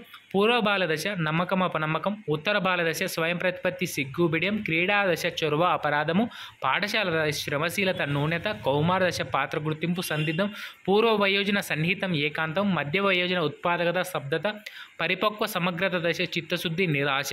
ఇక వైఖరులు అనేటువంటి ఏంటివి అంటే ఒక విషయం పైన సుముఖత విముఖత అని తెలిపేదాన్ని ఏమంటారా అంటే వైఖరి అంటారు.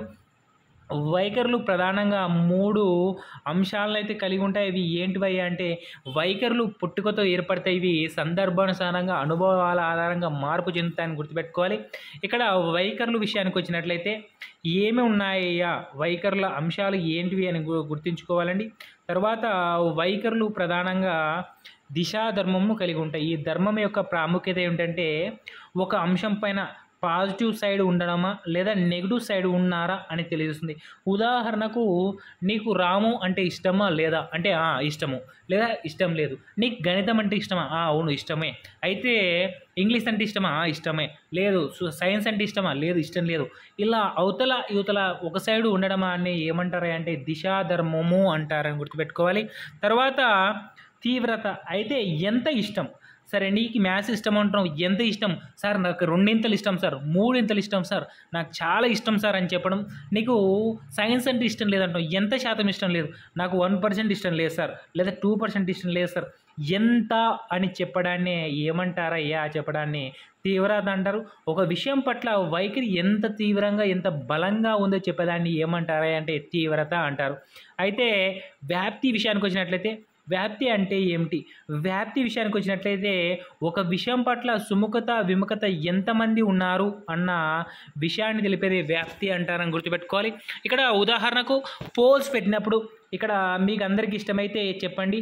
ఇక్కడ 60% ఇష్టము, తర్వాత 40% విముఖత గమనించినారు. దీన్ని ఏమంటారా అంటే వ్యాప్తి అంటారు. ఇక్కడ 60% మంది ఎంతమంది పాజిటివ్ వైపు, 40% మంది నెగిటివ్ వైపు ఉన్నారు. కాబట్టి ఇది వ్యాప్తి అని గుర్తుపెట్టుకోవాలి. ఇది వైఖరిలో ఉన్న ప్రధాన అంశాలండి. తర్వాత వైఖరులను మాపనలు ఉన్నాయి మనకు చాలా చాలా ఇంపార్టెంట్. అవి ఒకసారి పరిశీలిద్దామండి. వైఖరి మాపనలు వచ్చేసి ఈక్వల్లీ అపేరింగ్ ఇంటర్వెల్ స్కేల్ అండి. దీన్ని థర్స్టన్ గారు కనుగొనడం జరిగింది. తర్వాత రేటింగ్ స్కేల్స్ అండి, దీన్ని లైకర్ట్స్ గారు అభివృద్ధి చేసింది. తర్వాత క్యుములేటింగ్ స్కేల్స్ గట్మన్ గారు, సోషల్ డిస్టెన్స్ స్కేల్ వచ్చేసి బొగాడస్ అని. ఈ 4 స్కేల్ కూడా చాలా చాలా ఇంపార్టెంట్ గుర్తుపెట్టుకోవాలి. ఇవి వైఖరి మాపనలు. ఒకసారి చూద్దాం. ఈక్వల్లీ అపేరింగ్ ఇంటర్వెల్ స్కేల్ వచ్చేసి థ్రస్టను, రేటింగ్ స్కోల్ వచ్చేసి లైటింగ్ స్కేలు లైకట్టు, క్యుములేటింగ్ స్కేల్ వచ్చేసి గట్మను, సోషల్ డిస్టెన్స్ స్కేల్ వచ్చేసి బొగాడస్ అని గుర్తుపెట్టుకోవాలి. తర్వాత భాషా వికాస సిద్ధాంతం అండి. దీన్ని ఆరామ్ నోమ్ చామ్స్కీ గారు ప్రతిపాదించడం జరిగింది. ఎవరిని? ఆరామ్ నోమ్ చామ్స్కీ గారు భాషా వికాసంపై అనేక ప్రయోగాలు చేసి భాషపై కొన్ని భావనలు తెలపడం జరిగింది. భాష అనేది ఉత్పాదకత, భాష నిరంతరం రూపాంతరం చెందుతుంది, భాష నియత వ్యాకరణంపై ఆధారపడి ఉంటుంది అని చెప్పడం జరిగింది. తర్వాత ఎల్ఏడి అనేది పుట్టుకతో శిశువు కలిగి ఉంటాడు. దీన్ని లాంగ్వేజ్ అక్విజిషన్ డివైస్ అని అంటారని గుర్తుపెట్టుకోవాలి. తర్వాత భాష పైన కామెంట్ చేసిన వ్యక్తి ఎవరయ్యా అంటే భాష నేర్పబడుతుంది అని చెప్పిన వాడు జీన్ పియాజే అయితే, భాష ఆర్జింపబడుతుంది లేదా సంపాదించబడుతుంది అని చెప్పిన వాడు నోమ్ చామ్స్కీ అని గుర్తుపెట్టుకోవాలండి. తర్వాత అనుభవపూర్వక అభ్యసన సిద్ధాంతం. ఇది ఎవరిదయ్యా అంటే కార్ల్ రోజెస్ గారి గుర్తుపెట్టుకోవాలి. అనుభవపూర్వక అభ్యసన సిద్ధాంతం. ఇతడు మానవతావాదం చెందినవాడు. మానవతావాదానికి ఇద్దరండి చెప్పినాం కదా, అబ్రహాం మాస్లో, తర్వాత కార్ల్ రోజెస్ అండి. ఈయన 5 కాన్సెప్ట్ చెప్పడం జరిగింది. అవి ఏంటి అంటే 1 ఆత్మభావన, 1 ఆత్మభావన, 2 ఆత్మ కేంద్రీకృత సిద్ధాంతము, 3 ద్వివిషయ క్షేత్ర ఉపగమము, 4 అనుభవపూర్వక అభ్యసన సిద్ధాంతము, 5 చికిత్సా కేంద్రీకృత మంత్రము. ఈ 5 కాన్సెప్ట్ని ఎవరు చెప్పారే అంటే కార్ల్ రోజెస్ అని గుర్తుపెట్టుకోవాలి. చికిత్సా కేంద్రీకృత మంత్రం చాలా చాలా ఇంపార్టెంట్, రెగ్యులర్గా అడుగుతుంటారండి. తర్వాత ప్రజ్ఞ అండి. ప్రజ్ఞ గురించి మొదటగా ఎవరు మనకు గుర్తుకు రావాల్సిందే అంటే థార్న్డైక్ గారండి. ప్రజ్ఞను 3 రకాలుగా విభజించిన వ్యక్తి ఎవరై అంటే ఈఎల్ థార్న్డైక్, ఎడ్వర్డ్ లీ థార్న్డైక్ గారు. మూర్త ప్రజ్ఞ, యాంత్రిక ప్రజ్ఞ, సాంఘిక ప్రజ్ఞ. ఈ 3 ప్రజ్ఞలు గల వ్యక్తి ఎవరై అంటే డాక్టర్ అని గుర్తుపెట్టుకోవాలి. ఎందుకు డాక్టర్ అంటున్నారంటే ఒక డాక్టర్కి అమూర్త ప్రజ్ఞ, వ్యక్తికి ఏ జబ్బు చేసింది, ఆ జబ్బు లక్షణాల ఆధారంగా జబ్బును ఊహించడం, ఆ జబ్బుకు ఏ ట్రీట్మెంట్ చేయాలన్నది అమూర్త జ్ఞానం అయితే వ్యక్తిని స్టెథోస్కోప్ ఎలా పట్టుకోవాలి, స్నైఫ్ను సిజర్ని ఎలా పట్టుకోవాలి అన్న దాన్ని యాంత్రిక పరిజ్ఞానం అయితే, ఎలా మాట్లాడాలి పేషెంట్తో, ఎలా కమ్యూనికేట్ కావాలి అన్న విషయాలు తెలియవేది సామాజిక లేదా సాంఘిక ప్రజ్ఞ అని గుర్తుపెట్టుకోవాలి. ఇవి ప్రజ్ఞ యొక్క రకాలండి. అమూర్త ప్రజ్ఞ, యాంత్రిక ప్రజ్ఞ, సాంఘిక ప్రజ్ఞ అనేటివి థార్న్డైక్ గారు విభజించిన ప్రజ్ఞా రకాలు. తర్వాత ఉద్వేగాత్మక ప్రజ్ఞ. ఉద్వేగాత్మక ప్రజ్ఞ అంటే మనకు బాగా గుర్తుకొచ్చే వ్యక్తి ఎవరై అంటే డేనియల్ గోల్మన్ గారండి. ఈయన రాసిన గ్రంథం ఏదంటే emotional intelligence why it can more than to IQ, అంటే సాధారణ ప్రజ్ఞ కన్నా ఉద్వేగాత్మక ప్రజ్ఞ గొప్పది అని చెప్పినవాడు. ఒక వ్యక్తి విజయం సాధించాలి పనిలో అంటే ఉద్వేగాత్మక ప్రజ్ఞ 80% అయితే సాధారణ ప్రజ్ఞ 20% మాత్రమే అవసరము అన్న విషయాన్ని తెలియజేసిన వ్యక్తి కూడా డేనియల్ గోల్మన్ అని గుర్తుపెట్టుకోవాలి. ఉద్వేగాత్మక ప్రజ్ఞలో విషయాంశాలు వచ్చేసి 5 అండి. దాంట్లో నైపుణ్యాలు ఎన్ని అంటే 25 అని. ఈ వీడియోను తర్వాత వీడియో అప్లోడ్ చేస్తానని, దాంట్లో ఉద్వేగాత్మక ప్రజ్ఞ గురించి క్లియర్ కట్గా ఎక్స్ప్లెయిన్ చేస్తాను. తర్వాత ప్రజ్ఞా లబ్ధి అండి. మనకు తరచుగా ప్రశ్నలు పడే టాపిక్ ఏదంటే ప్రజ్ఞా లబ్ధి. దీన్ని ఐక్యూ అంటారు, ఇంటెలిజెంట్ కోఎఫిషియంట్ అంటారండి. ప్రజ్ఞాలబ్ధి సూత్రం వచ్చేసి ఐక్యూ MA/CA. ఏంటి ఐక్యూ MA/CA అంటే గుర్తుపెట్టుకోవాలండి. MA అంటే మానసిక వయస్సు, CA అంటే క్రోనాలికల్ ఏజ్ శారీరక వయస్సు ఇంటూ 100 అనే సంయుక్త నిర్మాణం చేసిన వాళ్ళు ఎగుతాయి అంటే ఇక్కడ చూడండి MA/CA విలియమ్స్ టెర్ను ప్రతిపాదిస్తే ఇంటూ 100 చేసిన వారు ఎవరు అంటే డ్రైవర్ అండి. ఇది నిర్వచనం. దీని ప్రశ్నలు ఏ విధంగా అడగవచ్చు అంటే 8 సంవత్సరాల కీర్తి మానసిక వయసు 12 సంవత్సరాలు అయినా ఐక్యూ ఎంత? దీన్ని సింపుల్గా సాల్వ్ చేయొచ్చు. మానసిక వయసు ఎంత అండి? 12 సంవత్సరాలు. క్రోనాలికల్ ఏజ్ ఎంత అండి? 8. కాబట్టి 12/8 ఇంటూ 100 చేస్తే వస్తుంది 150 ప్రజ్ఞ యొక్క కీర్తి. ఏ ప్రజ్ఞ ఈ 150 వచ్చింది కదా. అయితే ఏ స్థాయికి చెందినదే? ప్రతిభావంత స్థాయికి చెందినది. అయితే ప్రజ్ఞాలబ్ధి ఆధారంగా వ్యక్తులను వివిధ రకాలుగా వర్గీకరించడం జరిగింది. ఆ వర్గీకరణ రకాలను ఇప్పుడు చూద్దామండి. ప్రజ్ఞాలబ్ధి వర్గము పీపుల్స్ అండి, గుర్తుపెట్టుకోవాలి. ప్రజ్ఞాలబ్ధి 20 కంటే తక్కువగా ఉన్న వాళ్ళని ఏమంటారా అంటే మూడులు అంటారని గుర్తుపెట్టుకోవాలి. వీళ్ళు ఎంత శాతం ఉంటారంటే 1.5 మెంబర్స్ ఉంటారు. తర్వాత 20 నుంచి 50 మధ్య ప్రజ్ఞాలబ్ధి ఉంటే వీళ్ళని బుద్ధిహీనులు అంటారు. వీళ్ళని ఎంత శాతమయ్యా అంటే 2.3%. తర్వాత 50 నుంచి 70% వీళ్ళు అల్ప బుద్ధులు, వీళ్ళు 5% మెంబర్స్ ఉంటారు. తర్వాత తెలివి తక్కువ వాళ్ళు వచ్చేసి మనకు ఎక్కువగా ఉంటారండి. వీళ్ళు 70 నుంచి 70 వాళ్ళ మధ్య ఉన్న వాళ్ళు తెలివి తక్కువ వాళ్ళు. తర్వాత వీళ్ళు 19%. అత్యధిక జనాభా ఎక్కడ ఉంటారా అంటే సగటు ప్రజ్ఞ కలిగి ఉంటారు. సగటు ప్రజ్ఞ గల వాళ్ళు 48% మంది. వీరి యొక్క ప్రజ్ఞా పాఠవాలు వచ్చేసి 90 నుంచి 110 మధ్య ఉంటాయండి. తర్వాత ఉన్నత ప్రజ్ఞావంతులు వీళ్ళు 110 నుంచి 130 మధ్య ఉంటారు. వీళ్ళు 21% మంది.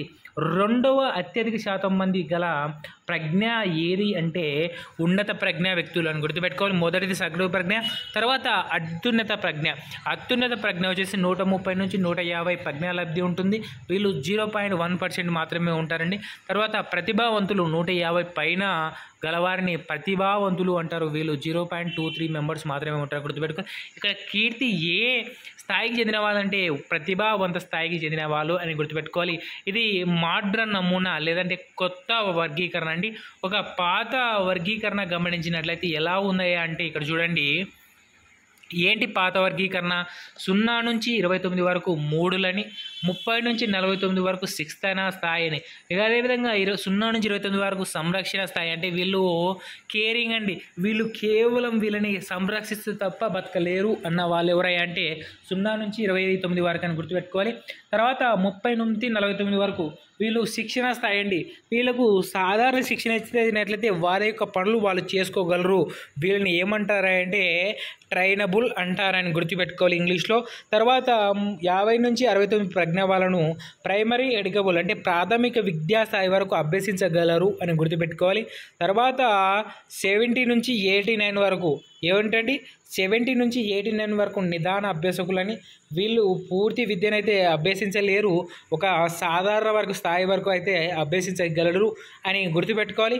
వీరు క్లర్కులుగాను లేదంటే చిన్న చిన్న పనులను సాధించగలరని గుర్తుపెట్టుకోవాలి. తర్వాత సగటు ప్రజ్ఞ వచ్చేసి 90 నుంచి 109. తర్వాత ఉన్నత ప్రతిభావంతులు వచ్చేసి 110 నుంచి 119. అత్యున్నత ప్రజ్ఞావంతులు వచ్చేసి 120 నుంచి 139. 140 అబో వచ్చేసి ప్రతిభావంతులు అని గుర్తుపెట్టుకోవాలి. ఇది అండి. తర్వాత ప్రజ్ఞా లబ్ధి ఆధార వర్గీకరణ ఈజీగా గుర్తుపెట్టుకోవడానికి ఒక కోడ్ ఉందండి. ఆ కోడ్ ఏంటి అంటే M అంటే మూడులు, B అంటే బుద్ధిహీనులు, A అంటే MBA. MBA వారికి తెలివి తక్కువ వారు అని గుర్తుపెట్టుకుంటే ఈజీగా గుర్తుపెట్టుకోవచ్చు. ఇక తర్వాత డిఫరెన్షియస్ వచ్చేసి 20 నుంచి 30 అండి. ఇక 20, 50, 50, 70 ఫస్ట్ ఒకటి 30 తేడా ఉంటుంది.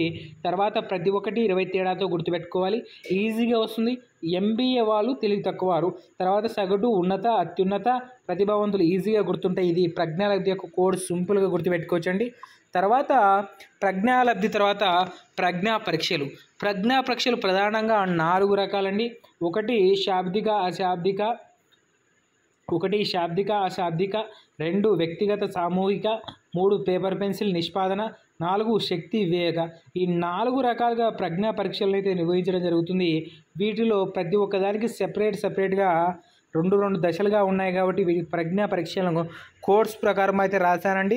వీటికి సపరేట్ వీడియో చేస్తాను. ఆ వీడియో చూసినట్టయితే మీకు ఇంకా క్లియర్గా గుర్తుపట్టచ్చు. ప్రజ్ఞా పరీక్షల కోడ్ వస్తే గమనించాలండి. ఇక్కడ శాబ్దిక ప్రజ్ఞా పరీక్షకు వచ్చేసి కోడ్ వచ్చేసి ఏంటయ్యా అంటే, శాబ్దిక ప్రజ్ఞా పరీక్ష కోడ్ ఏంటండి, ఇక్కడ చూశారు కదా. శాబ్దిక ప్రజ్ఞకు వచ్చేసి ఓ వెస్లర్ అభి ఆట అప. ఓ అంటే ఓరిస్ లేదంటే ఓటిస్ మానసిక సామర్థ్యాల పరీక్ష. వెస్లర్ వచ్చినసరికి వెస్లర్ మానసిక సామర్థ్యాల పరీక్ష లేదంటే వెస్లర్ చిన్నపిల్లల పరీక్ష 2 ఉంటాయండి. అంటే ఆ అంటే ఆర్మీ ఆల్ఫా అని, బి అంటే బినే సైమన్ అని గుర్తుపెట్టుకోవాలండి. తర్వాత అశాబ్దికి వచ్చేసరికి అడక రవస అన్న కోడ్ గుర్తుపెట్టుకోవాలి. తర్వాత ఈ వ్యక్తిగత వచ్చేసి బీపీ అని, తర్వాత సామూహిక వచ్చేసి ఆరా రాజు అక్క బంటితో ఆడెను అని గుర్తుపెట్టుకోవాలి. పేపర్ పెన్సిల్ వచ్చేసి రావే అభి అని, రావెన్ ప్రోగ్రెసివ్ మ్యాట్రిక్స్ వెస్లర్ అభివృద్ధి మారిక, తర్వాత ఆర్మీ ఆల్ఫా, తర్వాత బినే సైమన్ అని గుర్తుపెట్టుకుంటే సరిపోతుంది. నిష్పాదన పరీక్షలు వచ్చేసి ఎస్పీబీపీ అని, తర్వాత శక్తి వచ్చేసి రావే బీపీ అని గుర్తుపెట్టుకోవాలి. తర్వాత వేగ వచ్చేసి బాటియాకు ఏకే ఆర్మీ ఓకే అంట అని గుర్తుపెట్టుకుంటే సరిపోతుంది. బాటియా ప్రజ్ఞా మాపని, తర్వాత ఆర్మీ ఆల్ఫా, తర్వాత ఆర్మీ ఓటిస్ గామా అని పరీక్షలు గుర్తుపెట్టుకోవాలి. అయితే వీటి వర్గీకరణను సపరేట్ వీడియో చేస్తారని ఆ వీడియో చూసినట్లయితే మీకు క్లియర్ కట్గా ఉంటుంది. తర్వాత ప్రజ్ఞా మాపిని అండి, ఇది బాటియా ప్రజ్ఞా మాపిని. ఇది భారతదేశానికి చెందిన చంద్రమోహన్ భాటియా. ఎవరండి? చంద్రమోహన్ భాటియా గారు రూపొందించడం జరిగింది. ఇది వ్యక్తిగత నిష్పాదన పరీక్షలకు చెంది ఉంటాయి. దీనిలో ప్రధానంగా 5 ఉప పరీక్షలు ఉంటాయండి. ఈ పరీక్షల ఆధారంగానే మనిషి యొక్క ప్రజ్ఞా పాఠవాలు ఎంత ఉంది అని గుర్తుపెట్టుకోవచ్చు. అందులో మొదటి ఉప పరీక్ష వచ్చేసి కోహల్ బ్లాక్ డిజైన్ పరీక్ష అండి.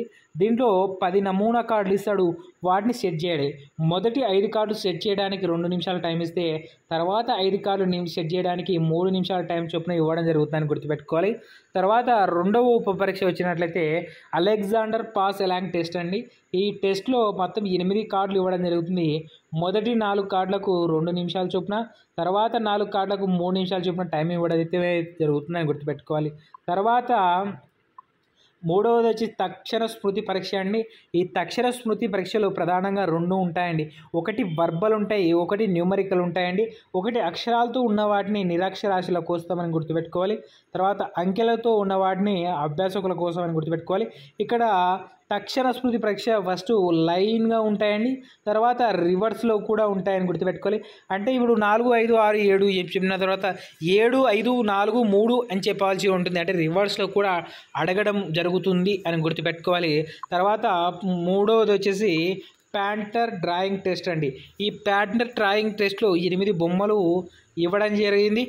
ఎలా గీయాలంటే ఒక బొమ్మను చేతిలోంచి ఎత్తకుండా గీయాలి. ఉదాహరణకు ఇది చెట్టు బొమ్మ, ఇది ఒకటి. అదేవిధంగా వాడు ఇచ్చిన బొమ్మను ఒక గుడిసె గీయాలంటే ఎలా, ఇక్కడ చూడండి, ఇలా గీసి ఇలా చెయ్యి ఎత్తకుండా గీయడాన్ని ఏమంటారు అంటే ప్యానర్ డ్రాయింగ్ టెస్ట్ అంటారు. అక్కడ ఉన్న బొమ్మను చూసి గీయాలండి, చెయ్యి ఎత్తకుండా. ఉదాహరణకు ఫస్ట్ 4 చిత్రాలకు వచ్చేసి 2 నిమిషాలు చొప్పున, తర్వాత సెకండ్ 4 చిత్రాలకి 3 నిమిషాల చొప్పున టైం అయితే కేటాయించడం జరుగుతుందని గుర్తుపెట్టుకోవాలి. తర్వాత ఉన్న 5వ ఉప పరీక్ష ఏందయ్యా అంటే చిత్ర నిర్మాణ పరీక్ష అండి. ఏంటి ఈ చిత్ర నిర్మాణ పరీక్ష అంటే ఏమిటంటే, మనకు ఇలా ఉన్నాయి కదా కార్డులు, ఇలా 4 కార్డులు లేదా 5 కార్డులు లేదా 6 కార్డులు ఇచ్చి వాటిని మ్యాచ్ చేసి బొమ్మ కరెక్ట్గా వచ్చేటట్లు చేయాలండి. ఇలాగా 2 చిత్రాలు, 4 చిత్రాలు, 8 చిత్రాలు, 10 చిత్రాలు, 12 చిత్ర భాగాలుగా విభజించిన వాటిని ఇస్తాడు. వాటిని కరెక్ట్ మ్యాచ్ చేయాలి. మొదట 3 చిత్రాలకు 3 నిమిషాలు, తర్వాత 2 చిత్రాలకు వచ్చేసి 4 నిమిషాలు చొప్పున టైం ఇస్తాడండి. వీటిని అన్నిటిని అంచనా వేసి ఒక వ్యక్తి యొక్క ప్రజ్ఞ ఎంత ఉంది అన్న అంశాన్ని గుర్తించడం జరుగుతుందని గుర్తుపెట్టుకోవాలి. ఇక్కడ వివిధ ప్రజ్ఞా పరీక్షల యొక్క పేర్లు అయితే క్లియర్ కట్గా ఇస్తున్నానండి. ఒకసారి చూడండి. ఒకటి army alpha, army beta, army gender classification టెస్టులు. తర్వాత వెస్లర్ వచ్చేసి శాబ్దిక పరీక్షలు ఉన్నాయండి. ఒకటి వర్బల్, 2 నార్మల్ వర్బల్ అని గుర్తుపెట్టుకోవాలి. తర్వాత వెస్లర్ చిన్నపిల్లల మాపని ఇది 5 నుంచి 15 సంవత్సరాల మధ్య పిల్లలకు ఉపయోగిస్తారని గుర్తుపెట్టుకోవాలి. తర్వాత ఓటిస్ మానసిక సామర్థ్యాల పరీక్ష లేదంటే ఓటిస్ పరీక్ష అంటారు. తర్వాత రావెన్స్ ప్రోగ్రెసివ్ మ్యాట్రిసెస్ అని ఒకటి ఉంటుంది. రావెన్స్ స్టాండర్డ్ పరీక్ష అని దీన్ని 1938 సంవత్సరంలో కనుగొనడం జరిగింది. 5 వర్గాలు చొప్పున 12 చిత్రాలు ప్రతి వర్గానికి మొత్తం 60 చిత్రాలు ఇవ్వడం జరుగుతుందని గుర్తుపెట్టుకోవాలి రావెన్స్ స్టాండర్డ్ ప్రోగ్రెసివ్ మ్యాట్రిసెస్లో. తర్వాత రావెన్స్ కలర్ పరీక్ష, సెగ్విన్ స్పెమ్ బోర్డ్ పరీక్ష, రాయమ్యాన్ test, cultural fair test Cattell, Binet Simon పరీక్ష, పిక్చర్ అసెంబ్లీ పరీక్ష, కేటర్ కల్చరల్ ఫెస్టివల్ టెస్ట్ అనేటివన్నీ వివిధ ప్రజ్ఞా పరీక్షలను గుర్తుపెట్టుకోవాలి. వీటి గురించి స్పెషల్గా వీడియో చేస్తాను, అవి చూడండి, మీకు ఈజీగా అర్థమైపోతుంది. తర్వాత జనరల్ టెస్ట్ ఫర్ చిల్డ్రన్ అండి. ఏంటి జనరల్ టెస్ట్ ఫర్ చిల్డ్రన్ అంటే ఇది ప్రత్యేకంగా పిల్లల కోసం తయారు చేసింది. ఇది శ్రీవాత్సవ, సక్సేనా అనే 2 భారతీయులు తయారు చేశారండి. ఇది 7 నుంచి 11 సంవత్సరాల మధ్య పిల్లలకు ఉపయోగిస్తారు. దీనిలో శాబ్దిక అశాబ్దిక అంశాలు 2 పరీక్షలు ఉంటాయండి. మొత్తం 5 పరీక్షలు కలిపి ఉంటాయని గుర్తుపెట్టుకోవాలి. ఈ 5 పరీక్షలు కూడా ఒకేసారి ఇవ్వడం జరుగుతుంది. వాటిని పిల్లలు పరిష్కారం చేసిన తర్వాతనే వాళ్ళ ప్రజ్ఞా పాఠవాలను గ్రహించడం జరుగుతుందని గుర్తుపెట్టుకోవాలి. 5 ఉప పరీక్షలు ఏంటివి అంటే 1 సాదృశ్యం పోల్చడం అని, 2 వర్గీకరణ క్లాసిఫికేషన్ చేయడం, 3 అంకెల శ్రేణి, తర్వాత వివేచనాత్మక సమస్యలు, అసమాజసాలు. ఈ 5 అంశాలను పిల్లవాడు పూర్తి చేసిన వెంటనే వారి యొక్క ప్రజ్ఞా పాఠవాలను గుర్తించడం జరుగుతుందని గుర్తుపెట్టుకోవాలి. General mental ability test for children వచ్చేసి శ్రీవాత్సవ, సక్సేనా గారు తయారు చేశారు. వీళ్ళు భారతీయులను గుర్తుపెట్టుకోవాలి. తర్వాత ప్రజ్ఞా సిద్ధాంతాలండి. ప్రజ్ఞా సిద్ధాంతాలు మనకు ప్రధానంగా ఎన్ని ఉన్నాయి అంటే 5 ప్రజ్ఞా సిద్ధాంతాలు ఉన్నాయి. 1 ఏకకారక సిద్ధాంతం. దీన్ని స్టాన్ఫర్డ్ బీనే తయారు చేయడం జరిగిందండి. బీనే ఎందుకు చేశాడయ్యా అంటే దీన్ని ఒకే అంశం ప్రజ్ఞ కలిగిన వ్యక్తి అన్ని అంశాలలో కూడా ప్రావీణ్యం కలిగి ఉంటుంది. ఉదాహరణకు ఒకడు ఇల్లు నిర్మించడంలో ప్రావీణ్యం కలిగి ఉంటే మిగతా అన్ని పనులు కూడా నైపుణ్యం కలిగి ఉంటుందని ఈయన భావండి. ఇది సాంప్రదాయబద్ధమైంది, కానీ ఇది మనోవిజ్ఞాన శాస్త్రంలో వ్యక్తులపైన వ్యతిరేకత కలిగిన సిద్ధాంతము అని గుర్తుపెట్టుకోవాలి. తర్వాత ద్వికారక సిద్ధాంతం వచ్చేసి కార్ల్ స్పీర్మన్ ప్రతిపాదించడం జరిగింది. ఈ కార్ల్ స్పీర్మన్ ప్రకారం వచ్చేసి దీనిలో 2 ఫ్యాక్టర్స్ ఉంటాయండి. 1 general factor, 2 S factor, specific factor అని. ఇది జనరల్ ఫ్యాక్టర్ వచ్చేసి అనువంశికత ఆధారంగా లేదా వంశపారపరంగా అన్ని రంగాల్లో రాణించడం కలుగుతుందని గుర్తుపెట్టుకోవాలి. తర్వాత స్పెసిఫిక్ ఫ్యాక్టర్ వచ్చేసి వ్యక్తి అభిరుచి అభ్యసనం ఆధారంగా ఒక రంగం పైన ప్రత్యేక ప్రావీణ్యతను కలిగి ఉండటం ద్వికారక సిద్ధాంతం యొక్క ఉద్దేశము అని కార్ల్ స్పీర్మన్ గారు వివరించడం జరిగిందని గుర్తుపెట్టుకోవాలి. తర్వాత వచ్చేసి బహుకారక సిద్ధాంతం అండి. దీని తాండయ్ గారైతే విభజించడం జరిగింది లేదంటే ప్రతిపాదించడం జరిగిందని గుర్తుపెట్టుకోవాలి. ఏంటంటే సామాన్య అంశాన్ని నడిపించే సంయుక్త కారణం పేర్కొనలేదు. ఇక్కడ ఏం చేశారంటే అందరికీ కామన్గా ఉండే ఫ్యాక్టర్ అయితే చెప్పలేదు. ప్రజ్ఞలో 4 గుణాలు ఉంటాయని చెప్పడం జరిగింది. అవి ఏంటంటే అంతస్తు లేదా స్థాయి, 2 వ్యాప్తి లేదా విస్తీర్ణ, 3 వైశాల్యము, 4 నిష్పాదన వేగం. ఈ 4 అంశాల గుణాల ఆధారంగానే సిద్ధాంతాన్ని ప్రతిపాదించలేదండి. ఈ 4 గుణాలను మాపనం చేయటకు ఒక పరీక్ష కనుక్కున్నామండి. దాన్ని CAVD అంటారు. ఇది ఈ CAVD ప్రతి దాన్ని కూడా ఎగ్జామ్లో అడగడం జరుగుతుంది. కాబట్టి C అంటే ఏమిటంటే కంపల్షన్ ఆఫ్ సెంటెన్స్, వాక్య పూర్ణం అని గుర్తుపెట్టుకోవాలండి. తర్వాత A అంటే అర్థమెటిక్ అంకగణితం అని, V అంటే వొకాబులరీ పదజాలం అని, D అంటే డైరెక్షన్ నిర్దేశకాలని గుర్తుపెట్టుకోవాలి. ఈ దీనిపైన బిట్టు పడుతుందని గుర్తుపెట్టుకోవాలండి. బహుకారక సిద్ధాంతం తాండయ్యకి అయితే బహుకారక సిద్ధాంతంలోని 4 గుణాలను అధ్యయనం చేయుటకు తయారు చేసిన పరీక్ష ఏదంటే CAVD అని గుర్తుపెట్టుకోవాలండి. తర్వాత 4వ పరీక్ష వచ్చేసి సామూహిక కారక సిద్ధాంతం అండి. దీన్ని లూయిస్ థ్రస్టన్ గారు ప్రతిపాదించడం జరిగింది. ఏంటి సామూహిక కారక సిద్ధాంతం లూయిస్ థ్రస్టన్ అండి. లూయిస్ థ్రస్టన్ గారు ప్రతిపాదించిన ఈ సిద్ధాంతంను 3 అంశాలు ఉన్నాయి. ఇది ప్రాథమిక మానశక్తుల సిద్ధాంతం అని, ద్వికారక సిద్ధాంతం వ్యతిరేకిస్తుంది, జనరల్ ఫ్యాక్టర్ అనేది తప్పు అన్న అంశాన్ని గుర్తు చేసేది సామూహిక కారక సిద్ధాంతము. ప్రజ్ఞలో 7 సామర్థ్యాల కలయిక అని డెఫినేషన్ చేసిన వాడు ఎవడయ్యా అంటే లూయిస్ థ్రస్టన్ అని గుర్తుపెట్టుకోవాలి.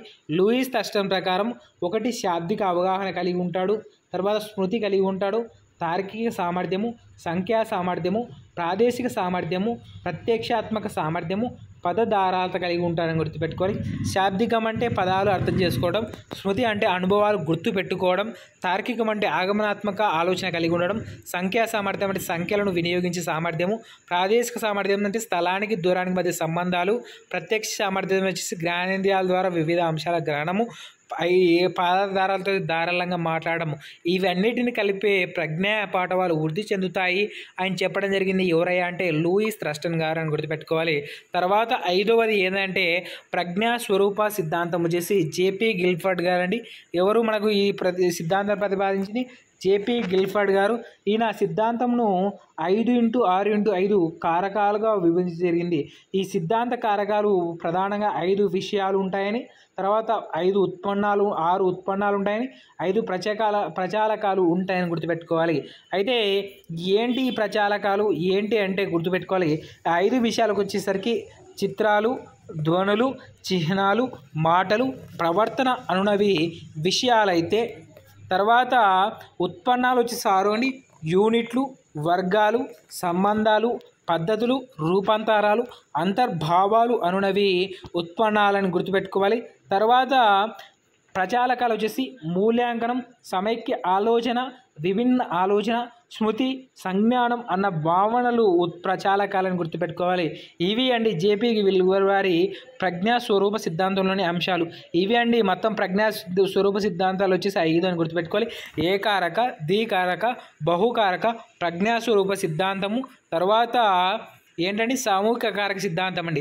తర్వాత గార్డ్నర్ బహుళ ప్రజ్ఞా సిద్ధాంతం అండి. ఈ గార్డ్నర్ బహుళ ప్రజ్ఞా సిద్ధాంతంలో ప్రధానంగా 8 అంశాలపైన ప్రజ్ఞ కలిగి ఉంటాడని చెప్పడం జరిగింది. ఆ 8 వచ్చేసి శాబ్దిక భాషా ప్రజ్ఞ, గణిత తార్కిక ప్రజ్ఞ, సంగీత సంబంధ ప్రజ్ఞ, దుషా ప్రాదేశిక ప్రజ్ఞ, శారీరక గత సంవేదన ప్రజ్ఞ, వ్యక్తంతర సాంఘిక ప్రజ్ఞ, వ్యక్తంతర్గత ప్రకృతి సంబంధ ప్రజ్ఞలు. వీటిపైన స్పెషల్ వీడియో చేస్తానండి, ఆ వీడియో చూడండి. తర్వాత ఈ ప్రజ్ఞలో గుర్తుపెట్టుకోవాలి. శాబ్దిక భాషా ప్రజ్ఞ అంటే వివిధ అంశాలపైన పరిజ్ఞానం ఉండడం, భాషా అంశాలైన రాయడం, చదవడం, మాట్లాడడం పైన అవగాహన ఉండటమే భాషా ప్రజ్ఞ అని గుర్తుపెట్టుకోవాలి. తర్వాత లెక్కలు చేయడం, కూడికలు, తీర్చివేతలు, చతుర్విధ గణన, తర్వాత వివిధ గణిత అంకగణిత అంశాలకు వచ్చేసి గణిత ప్రజ్ఞ. వీటిని మ్యాథ్స్ నేర్పరులు లేదా గణిత నేర్పరులు లేదా మ్యాథమెటికల్ లాజికల్ స్పిరిచువల్ అంటారని గుర్తుపెట్టుకోవాలి. తర్వాత 3 సంగీత అంశాలమైన లయబద్ధంగా రాగయుక్తంగా పాడగల సామర్థ్యం వాళ్ళని సంగీత ప్రజ్ఞ గలవారు అంటారని గుర్తుపెట్టుకోవాలి. వీటినే మ్యూజికల్ నేర్పరులు లేదా సంగీత విద్వాంసులు అంటారని గుర్తుపెట్టుకోవాలి. కదా దృశ్య ప్రాదేశిక ప్రజ్ఞ అంటే ఏమిటి గుర్తుపెట్టుకోవాలండి. ఒక వస్తువుని చూసి, ఒక ప్రదేశాన్ని చూసి అది అంచనా వేయగల సామర్థ్యం గల వారిని దృశ్య ప్రాదేశిక ప్రజ్ఞ గలవారు అంటారు. ఉదాహరణకు శిల్పి అండి. శిల్పి మనకు 3x4 అడుగుల విగ్రహం కావాలి అనుకున్నప్పుడు అయితే ఎంత రాయి కావాలి, ఎంత ఎత్తులో ముఖం ఉండాలి, ఎంత ఎత్తులో నడుము ఉండాలి అన్న అవగాహన గల వ్యక్తిని దృశ్య ప్రాదేశిక నైపుణ్యం అని. శారీరక గతి సంవేదన అండి.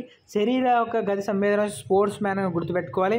తర్వాత వ్యక్తంతర లేదా సాంఘిక ప్రజ్ఞ అండి. వివిధ వ్యక్తుల మధ్య వ్యత్యాసాన్ని తిప్పేది వ్యక్తంతర ప్రజ్ఞ అని. తర్వాత వ్యక్తిలోని వివిధ అంశాల మధ్య తేడా నిలిపేది వ్యక్తంతర కానీ. ప్రకృతి సంబంధ అంశాల మధ్య ప్రజ్ఞ కలిగి ఉంటాడని ప్రకృతి సంబంధ ప్రజ్ఞ అని. ఇవి గార్డ్నర్ యొక్క బహుళ ప్రజ్ఞలోని ముఖ్య అంశాలను గుర్తుపెట్టుకోవాలి. తర్వాత వైయక్తిక భేదాలండి.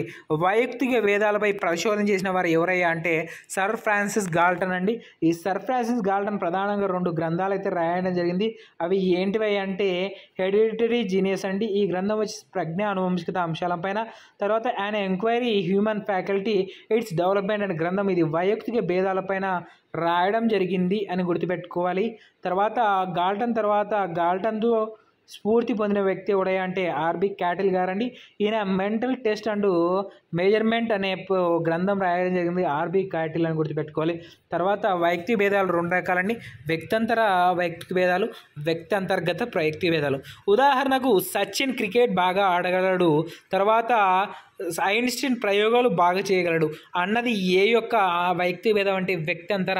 2 వ్యక్తుల మధ్య కానీ, 2 సంస్థల మధ్య కానీ, 2 అంశాల మధ్య కానీ, 2 సమాజాల మధ్య కానీ వ్యత్యాసాన్ని తెప్పేది ఏదంటే వ్యక్తంతర అని గుర్తుపెట్టుకోవాలి. ఒకవేళ వ్యక్తి అంతర్గత అంటే ఏమిటి? అంతర్గత అంటే ఒకనిలోనే 2 అంశాల మధ్య తేడా అని చెప్పేది ఏంటి అంటే వ్యక్తి అంతర్గత. ఉదాహరణకు రాము క్రికెట్ బాగా ఆడగలడు, కానీ సబ్జెక్ట్ అంటే విషయాంశాలపైన పట్టు సాధించలేకపోతున్నాడు. ఇది ఏమి సూచిస్తుందయ్యా అంటే వ్యక్తి అంతర్గత వైయక్తిక భేదాలను సూచిస్తుంది అన్న విషయాన్ని మీరు గుర్తుపెట్టుకోవాలండి. ఇవి వైయక్తిక భేదాలండి. నెక్స్ట్ సహజ సామర్థ్యం గురించి తెలియజేస్తున్నామండి. సహజ సామర్థ్యం ప్రధానంగా 3 రకాలండి. 1 విద్యా సంబంధమైనవి, 2 వృత్తి సంబంధమైనవి, 3 కళా సంబంధమైనవి. విద్యా సంబంధమైనవి మెట్రోపాలిటన్ సామర్థ్య పరీక్షలు అండి, metropolitan readiness test, differential aptitude test అండి. దీన్ని సహజ సామర్థ్య పరీక్షలు అంటారు, గుర్తుపెట్టుకోవాలి.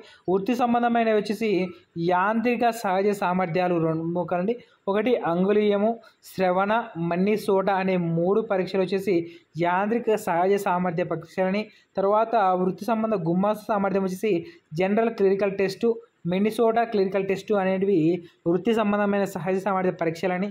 కళా సంబంధం వచ్చేసి సిషోర్ మేయర్ మ్యూజికల్ టెస్టు, తర్వాత సోషల్ ఆర్ట్ జడ్జిమెంట్ టెస్ట్ అనేటివి సహజ సామర్థ్య పరీక్షలు అని గుర్తుపెట్టుకోవాలి. సరే, నిర్దిష్ట సహజ సామర్థ్య పరీక్షలు వచ్చేసి వ్యక్తిలోని ఒకే సామర్థ్యాన్ని కొలిచేటివి. దీన్ని టీచింగ్ యాప్టిట్యూడ్ టెస్ట్ బ్యాటరీ అని, మిన్నెసోటా మెకానికల్ యాప్టిట్యూడ్ టెస్ట్ అని గుర్తుపెట్టుకోవాలండి. తర్వాత బహుళ సామర్థ్య పరీక్ష, ఇది వివిధ సామర్థ్యాలను కొలిచే పరీక్షలు. 1 డిఏటిబి, 2 జిఏటిబి అండి. ఇవి సహజ సామర్థ్య పరీక్షలు అండి. వాటి గురించి క్లియర్గా ఇప్పుడు ఇన్ఫర్మేషన్ అయితే తెలుసుకుందాం. మొదటిది డిఫరెన్షియల్ యాటిట్యూడ్ టెస్ట్ బ్యాటరీ అండి. దీనే డిఏటిడి అంటారు, గుర్తుపెట్టుకోవాలి. డిఏటిడి అంటే ఏమిటి అంటే భేదాత్మక సహజ సామర్థ్య పరీక్ష అండి. దీన్ని డిఫరెన్షియల్ యాటిట్యూడ్ టెస్ట్ బ్యాటరీ అంటారు, గుర్తుపెట్టుకోవాలి. డిఏటిడిని రూపొందించిన వారు బిన్నెటు, సిషోరు, వెస్మన్ ఈ 3 నిర్మించడం జరిగింది. డిఏటిడిలో మొత్తం పరీక్షల సంఖ్య ఎంత అండి? 8. గుర్తుపెట్టుకోవాలి. 1 శాబ్దిక వివేచనం వచ్చేసి 50 అంశాలు, 2 అమూర్త వివేచనం వచ్చేసి 50 అంశాలు, 3 స్థాన సంబంధాలు 60 అంశాలు, సంఖ్యా సామర్థ్యం 30 అంశాలు, తర్వాత క్లెరికల్ వేగం వచ్చేసి 100 అంశాలు, యాంత్రిక వివేచనం 68 అంశాలు, తర్వాత భాషా స్పెల్లింగ్ 100 అంశాలు, భాషా వ్యాకరణం 60 అంశాలు, మొత్తం వచ్చేసి 550 అంశాలను గుర్తుపెట్టుకోవాలండి. డిఏటిడిని భారతీయ అనుగుణంగా మార్చింది ఎవరంటే జేఎం హౌజా గారు. ఎవరండి? జేఎం హౌజా గారు అని గుర్తుపెట్టుకోవాలి. తర్వాత జనరల్ ఆప్టిట్యూడ్ టెస్ట్ జిఏటిబి అంటే సహజ సామర్థ్య పరీక్ష, గుర్తుపెట్టుకోవాలి. దీని అమెరికా ఎంప్లాయ్మెంట్ ఎక్స్చేంజ్ అనే నిర్వహిస్తుంది. ఈ 12 పరీక్షల సమూహం అండి. 9 సహజ సామర్థ్యాలను గుర్తిస్తాయి, 8 రాతపూర్వకమైనవి, 4 నిష్పాదనపరమైనవి గుర్తుపెట్టుకోవాలి. ఇవి అండి ప్రధాన పరీక్షలు. తర్వాత మూర్తిమత్వం భావన, మూర్తిమత్వ అంచనా వేయు పద్ధతుల గురించి అయితే తెలియజేస్తున్నాం. మూర్తిమత్వ భావన కారకాలు వచ్చేసినట్లయితే 1 గ్రంథులు ప్రధానంగా మూర్తిమత్వంపై ప్రభావితం చూస్తాయండి. మొదటిది పీర్ష గ్రంథి. ఈ పీర్ష గ్రంథి పెరుగుదల హార్మోన్ను స్రవిస్తుందండి. తర్వాత ఎక్కువైతే జైగాటిజం వస్తుంది, తక్కువైతే డార్ఫిజం వస్తుంది. జైగాటిజం అంటే అతిగా బాగడం, డార్ఫిజం అంటే మరుగుజ్జుతనం గుర్తుపెట్టుకోవాల్సింది ఏమంటే పీర్ష గ్రంథి ఏ హార్మోన్ విడుదల చేస్తుంది అంటే గ్రోత్ హార్మోన్ని విడుదల చేస్తుందని. ఎక్కువైతే జైగాటిజం, తక్కువైతే డార్ఫిజం గుర్తుపెట్టుకోవాలి. తర్వాత థైరాయిడ్ గ్రంథి లేదా అవుటు గ్రంథి అండి. ఈ థైరాక్సిన్ హార్మోన్ అయితే రిలీజ్ చేయడం జరుగుతుంది. ఎక్కువైతే ప్రభావశీలంగా అతి ఆశపరులుగా ఉంటారు, తక్కువైతే మందబుద్ధి ప్రజ్ఞాహీనులుగా ఉంటారని గుర్తుపెట్టుకోవాలి. థైరాయిడ్ కౌమార దశలో ఎక్కువైతే ఏమవుతుంది అంటే క్రెటినిజం వస్తుందని గుర్తుపెట్టుకోవాలి. అదే వయోజన దశలో ఎక్కువైతే ఏమవుతుందంటే మిక్సోడిమా అనే జబ్బు వస్తుందని గుర్తుపెట్టుకోవాలండి. తర్వాత పారాథైరాయిడ్ హార్మోన్ అండి.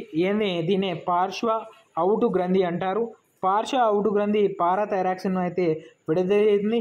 ఎక్కువైతే టిటాడ్ని లేదా కండర గ్లాని అంటారని గుర్తుపెట్టుకోవాలి. తక్కువైతే ఆస్ట్రోఫోరోసిస్ అంటే ఎముక విరుపుడు అని అంటారని గుర్తుపెట్టుకోవాలి. ఎక్కువైతే కండరాలు నీలికపోయి వంచడానికి వీలుగా ఉండవు, అది తక్కువైతే ఎముకలు పొడిబారిపోయి త్వరగా విరిగిపోతాయని గుర్తుపెట్టుకోవాలి. రక్తంలో కాల్షియం స్థాయిని నియంత్రించే హార్మోన్ ఏదయ్యా అంటే పారాథైర్మోన్ హార్మోన్ గుర్తుపెట్టుకోవాలి. తర్వాత అడ్రినల్ గ్రంథి లేదా అధివృక్క గ్రంథి, దీన్నే ఫైట్ ఆర్ ఫ్లైట్ హార్మోన్ అంటారు, గుర్తుపెట్టుకోవాలి. దీన్నే అడ్రినలిన్ విడుదల చేస్తుంది. దీన్ని పలాయన పోరాట పలాయన హార్మోన్ అని అంటారు గుర్తుపెట్టుకోవాలి. వ్యక్తి ఉద్వేగాలపై ప్రభావం చూసే హార్మోన్ ఏదంటే అడ్రినల్ గ్రంథి అని గుర్తుపెట్టుకోవాలి. చివరివి బీజ గ్రంథులు అండి. బీజ గ్రంథుల్లో పురుషుల్లో అయితే టెస్టోస్టెరాన్ ఆండ్రోజన్ విడుదల చేస్తాయి, స్త్రీలో ఈస్ట్రోజన్ ప్రొజెస్టరాన్ విడుదల చేస్తాయని గుర్తుపెట్టుకోవాలి. ఇవి హార్మోన్లు, వాటి యొక్క ప్రభావితశీలత అండి. తర్వాత వ్యక్తి పైన ప్రభావితం చూసే అంచనా వేయు పద్ధతులు లేదా మూర్తిమత్వాన్ని అంచనా వేయు పద్ధతులు వచ్చేసి ప్రక్షేపక పద్ధతులు అండి. ప్రక్షేపక పద్ధతులు ప్రధానంగా ఏంటి కాన్సెప్ట్ని తెలుస్తాయంటే అస్పష్టమైన ఉద్దీపనల ద్వారా వ్యక్తి మూర్తిమత్వాన్ని అంచనా వేయు వాటివి ఏమంటాయంటే ప్రక్షేపక పరీక్షలు అంటారు. ప్రక్షేపక పరీక్షలు ప్రధానంగా బొమ్మల సన్నివేశాల ద్వారా ఆలోచనలు సేకరిస్తారని గుర్తుపెట్టుకోవాలి. ప్రత్యక్ష విధాన పరీక్షలు ప్రధానంగా ఏమున్నాయంటే రోషక్ శిరామారకల పరీక్ష, తర్వాత ఇతి ఉత్తర గ్రాహక పరీక్ష, దీన్ని ట్యాట్ అంటారు, థిమాటికల్ అప్రిషియేషన్ టెస్ట్ అని. పిల్లల గ్రాహక పరీక్ష దీన్ని క్యాట్ అండ్ రోల్ చిల్లర అప్రిషియేషన్ టెస్ట్ అని గుర్తుపెట్టుకోవాలి. తర్వాత 4 పద సంసర్గము, 5 వాక్యపూర్ణ, 6 మనో ప్రక్షేపక నాటిక లేదా పాత్ర నాటకము అని గుర్తుపెట్టుకోవాలి. ఇది వైకల్యం గల వారిపైన ప్రయోగం చేస్తారని గుర్తుపెట్టుకోవాలి. తర్వాత అప్రక్షేపక పరీక్షలు వచ్చినట్లయితే ఇవి వ్యక్తిలో స్పష్టమైన జవాబు ఇవ్వవలసి ఉంటుంది. ఏంటివి? వ్యక్తిలో స్పష్టమైన జవాబు ఇవ్వాల్సి ఉంటుంది. కొన్ని టెస్టుల ద్వారా సమాధానం రాబడతారు. ఉదాహరణ 1 ప్రశ్నావళి, మూర్తిమత్వ శోధికలు, నిర్ధారణ మాపనలు, శోధనా సూచికలు, సాంఘిక మితి అండి. సాంఘిక మితిని కనుక్కున్నవారంటే ఏఎల్ మెరినో లేదంటే ఎల్ మెరినో గారిని గుర్తుపెట్టుకోవాలి. మూర్తిమత్వ శోధికలో బెల్ అడ్జస్ట్మెంట్ ఇన్వెంటరీ ప్రధానమైనదని గుర్తుపెట్టుకోవాలి. తర్వాత మిన్నీసోటా మల్టీపర్పస్ లేదా మల్టీసెల్ ఇన్వెంటరీ గుర్తుపెట్టుకోవాలండి. ఇవి ప్రధానంగా అయితే ఇప్పుడు ప్రక్షేపక పరీక్షలు ఒకదాని గురించి ఒకదాన్ని తెలుసుకుందామండి. మొదటి ప్రక్షేపక పరీక్ష వచ్చేసి రోషక్ శిరామరక పరీక్ష. దీన్ని హెర్మాన్ రోషక్ గారు అయితే అభివృద్ధి చేయడం అయితే జరిగిందండి. తర్వాత వెలుగులో తెచ్చింది మాత్రం బెన్ గారు అని గుర్తుపెట్టుకోవాలి. టోటల్ వచ్చేసి 10 కార్డులు ఇస్తారండి. అందులో 10 కార్డులు ప్రధానంగా బ్లాక్ అండ్ వైట్ వచ్చేసి 5 కార్డులు, black and white and red వచ్చేసి 2 కార్డులు, పంచవర్ణాలు వచ్చేసి 3 కార్డులు ఇవ్వడం జరిగింది. టోటల్గా 10 కార్డులు ఇస్తారు. దీనిలో విషయాంశాలు చాలా ఇంపార్టెంట్ అండి. లాస్ట్ టైం 2014 డిఎస్సిలో ఏమని ఇచ్చాడా అంటే హ్యూమన్ హెడ్ అనేది ఏ దానికి వస్తుందంటే విషయాంశం అని గుర్తుపెట్టుకోవాలి. ఇక్కడ స్థానము, విషయము, నిర్ణాయకాలు గుర్తుపెట్టుకోవాలి. స్థానము అంటే ఏమిటంటే బొమ్మ ఏ భాగం చూసి స్పందిస్తారో అది స్థానం అని.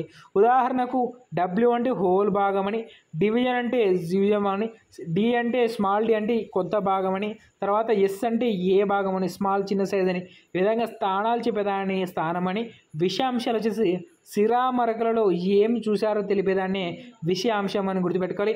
హెచ్ అంటే హ్యూమను, ఏ అంటే ఎనిమలు, హెచ్డి అంటే హ్యూమన్ బాడీ లేదంటే హ్యూమన్ పార్టు, ఏ అంటే ఎనిమల్ పార్టు, తర్వాత ఎన్ అంటే నేచరల్, ఓ అంటే అప్టెన్ వస్తువు అని గుర్తుపెట్టుకోవాలి. ఈ విధంగా విషయాంశాలు ఉంటాయని గుర్తుపెట్టుకోవాలి.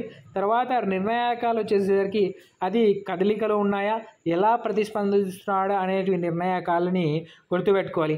తర్వాత మౌలిక వచ్చేసి సమాధానం ఆధారంగానే ఏమి చెప్తారో దాని ఆధారంగానే వ్యక్తి యొక్క మానసిక వికాసం అంచనా వేస్తారని గుర్తుపెట్టుకోవాలి.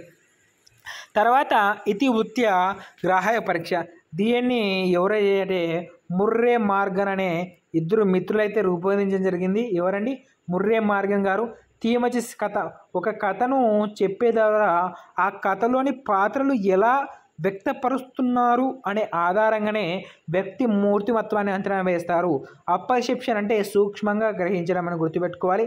ట్యాట్ అంటే కథలోని సారాంశాన్ని సూక్ష్మంగా గ్రహించడం అని అర్థం అండి. టోటల్ కార్డులు 30+1. ఇక్కడ స్పెషల్ ఫ్రమ్ లేడీస్ అంటే 10, పురుషులకు స్పెషల్గా అంటే 10, కామన్ వచ్చేసి 10 అండి. మొత్తం ఎన్ని కార్డులు అండి? 30 కార్డ్స్. ఒకటి ఓన్లీ ఫర్ ఫీమేలు, 10 వచ్చేసి మేలు, తర్వాత 10 కామన్, తర్వాత ఒకటి ఎక్స్ట్రా కార్డు లేదంటే ఫేర్ కార్డు ఉంటుంది. మొత్తం 31 కార్డ్స్ అయితే ఒక వ్యక్తికి గరిష్టంగా ఎన్ని కార్డులు ఇస్తాడా అంటే 21 కార్డులు ఇస్తారని గుర్తుపెట్టుకోవాలి.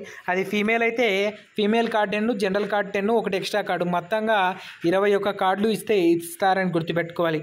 తర్వాత బొమ్మల కార్డులో స్పందించే అంశాలు వచ్చేసి ప్రధానంగా 3 అండి. అవి ఏంటివయ్యా అంటే గుర్తుపెట్టుకోవాలి. సన్నివేశానికి దారితీసే పరిస్థితులు. ఓ బొమ్మలో కథను ఎలా సన్నివేశానికి వెళ్ళిందనే అంశాన్ని చేయడము, సన్నివేశంలో ఏం జరిగింది అర్థము, తర్వాత దాని పర్యావసనం తర్వాత ఏం జరుగుతుంది, ఈ 3 అంశాలు తెలియడం ద్వారానే వ్యక్తి యొక్క మానసిక సామర్థ్యాలను లేదా మానసిక స్మృతిని లేదంటే వ్యక్తి యొక్క మానసిక అంశాలను గ్రహిస్తారని తెలియజేయడం జరిగింది. తర్వాత పిల్లల గ్రాహక పరీక్ష లేదంటే క్యాట్ అంటారని గుర్తుపెట్టుకోవాలి. క్యాట్లో ప్రధానంగా 3 నుంచి 10 సంవత్సరాల పిల్లల కోసం అయితే తయారు చేయడం జరిగింది. దీన్ని ఎస్ బెల్లక్ ఎల్ బెల్లక్ గారు అభివృద్ధి చేయడం జరిగిందని గుర్తుపెట్టుకోవాలి. దీర్ఘ చతురస్రాకార కార్డులు పక్షులు జంతువులకు సంబంధించిన కార్డులు ఇస్తారండి. మొత్తం ఎన్ని కార్డులు ఇస్తారంటే 10 కార్డులు ఇస్తారని గుర్తుపెట్టుకోవాలి. గమనించవలసిన అంశాలు వచ్చేసి కథానాయకుడు, కథా సారాంశం, కథ ముగింపు, కథలోని అంశాలు. ఈ 4 అంశాల ద్వారా మూర్తిమత్వం అంచనా వేస్తారని గుర్తుపెట్టుకోవాలి. తర్వాత పద సంవర్గ పరీక్ష అండి. దీన్ని కెంట్ ఈ రోష్లాఫ్ గారు అభివృద్ధి చెందడం జరిగింది. ఒక మాట చెప్పిన వెంటనే వ్యక్తి మదిలో మెదిలే మొదటి భావం ఆధారంగానే పదాల సంసర్గ పరీక్షను తెలియజేయడం జరుగుతుంది. తర్వాత ప్రశ్నావళి పరీక్షలు అండి. దీన్ని 16PF స్కేల్ ప్రధానమైంది. దీన్ని ఆర్బి క్యాడిల్ గారు అయితే తయారు చేయడం జరిగిందని గుర్తుపెట్టుకోవాలి. నిర్దేశిత లేదంటే ఎస్ ఆర్ నో టైప్ క్వశ్చన్లు కానీ స్వేచ్ఛాపూరిత ఖాళీలను పూరించడం వంటి వాటిని ప్రశ్నావళిలో అయితే అడగడం జరుగుతుంది. ఇవి 2 రకాలండి. నిర్దేశిత ప్రశ్నావళులు, స్వేచ్ఛాపూరిత అండి. అంటే ఖచ్చితంగా ఆన్సర్ చెప్పేటివి నిర్దేశిత, స్వేచ్ఛాపూరితంగా ఆన్సర్ చెప్పేది స్వేచ్ఛాపూరిత. తర్వాత మూర్తిమత్వ శోధికలండి. ఇవి యథాతథమైన విషయాలు ఉన్నట్లుగా ప్రవచన రూపంలో ఇస్తారు. అవును కాదు సందిగ్ధం అన్న వాటిని ప్రశ్న శోధికలండి. వీటిలో ప్రధానమైనది ఏంటంటే బెల్ అడ్జస్ట్మెంట్ ఇన్వెంటరీ అండి. ఇది ఎందుకు ఇంత ఇంపార్టెన్స్ ఇవ్వడం జరిగింది అంటే గృహ, సాంఘిక, ఉద్యోగ, ఆరోగ్య, వృత్తి సంబంధ సర్దుబాటు సంబంధించిన ప్రవచనాలు ఉంటాయని గుర్తుపెట్టుకోవాలి. తర్వాత మిన్నెసోటా పర్సనాలిటీ ఇంటర్వ్యూటరీ అండి. దీనిలో ప్రధానంగా 500 అంశాలు ఉంటాయని గుర్తుపెట్టుకోవాలి. అతి పెద్దది మరియు ప్రావీణ్యమైన శోధికలు 16 సంవత్సరాలు పైబడిన వారిపై ప్రయోగిస్తారు.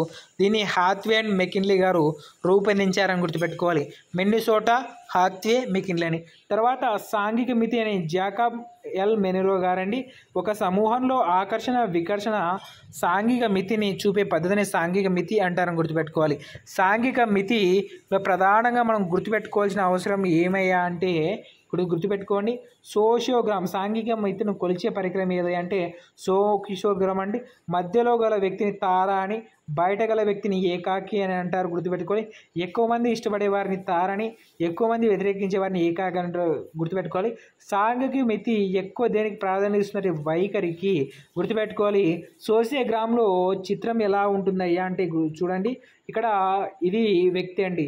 తర్వాత ఇలా ఈ గుర్తులతో ఉంటుంది. ఇది సోషియోగ్రామ్ అండి. ఇక్కడ గలవాడిని ఏమంటారు అంటే తార అంటారు. ఇక్కడ ఎడ్జెస్లో గలవాడిని ఏమంటారంటే ఏకాకి అంటారని గుర్తుపెట్టుకోవాలి. ఇది అండి సాంఘిక మితి. తర్వాత నిర్ధారణ మాపలకు ఇచ్చినట్లయితే ఒకటి ఎగ్జాంపుల్ వచ్చేసి ఏంటంటే హగ్గెట్టి అల్సన్ విక్మెన్ రేటింగ్ స్కేల్ అని. తర్వాత ఒక వ్యక్తి గురించి ఇతరులు నిర్ధారణ చేసే అంశాల మాపనలని, వ్యక్తిలో ఒక లక్షణం ఏ స్థాయిలో ఉందో కనుగొనడానికి నిర్ధారణ మాపలు ఉపయోగిస్తారండి. తర్వాత నిర్ధారణ మాపల్లో దోషాలు ఉంటాయండి. 1 కేంద్రీయ దోషము, 2 ఔదార్య దోషము, 3 ప్రవేశిత ప్రభావం లేదా హాలో ఎఫెక్ట్ అండి. ఏంటి దోషాలు ఎలా గుర్తుపట్టాలని గుర్తుపెట్టుకోవాలంటే అధికంగా సగటు మార్కులు గుర్తించడం. ఉదాహరణకు 10 మంది పరీక్షలు రాసినప్పుడు అందరికీ సమానంగా ఉపాధ్యాయులు మార్కులు వేయడాన్ని ఏమంటారయ్యా అంటే సగటుగా గుర్తుపెట్టుకోవాలి. తర్వాత ఔదార్య అంటే ఉదారంగా ఎక్కువ స్థాయి మార్కులు వేయడాన్ని ఔదార్య లోపం అంటారు.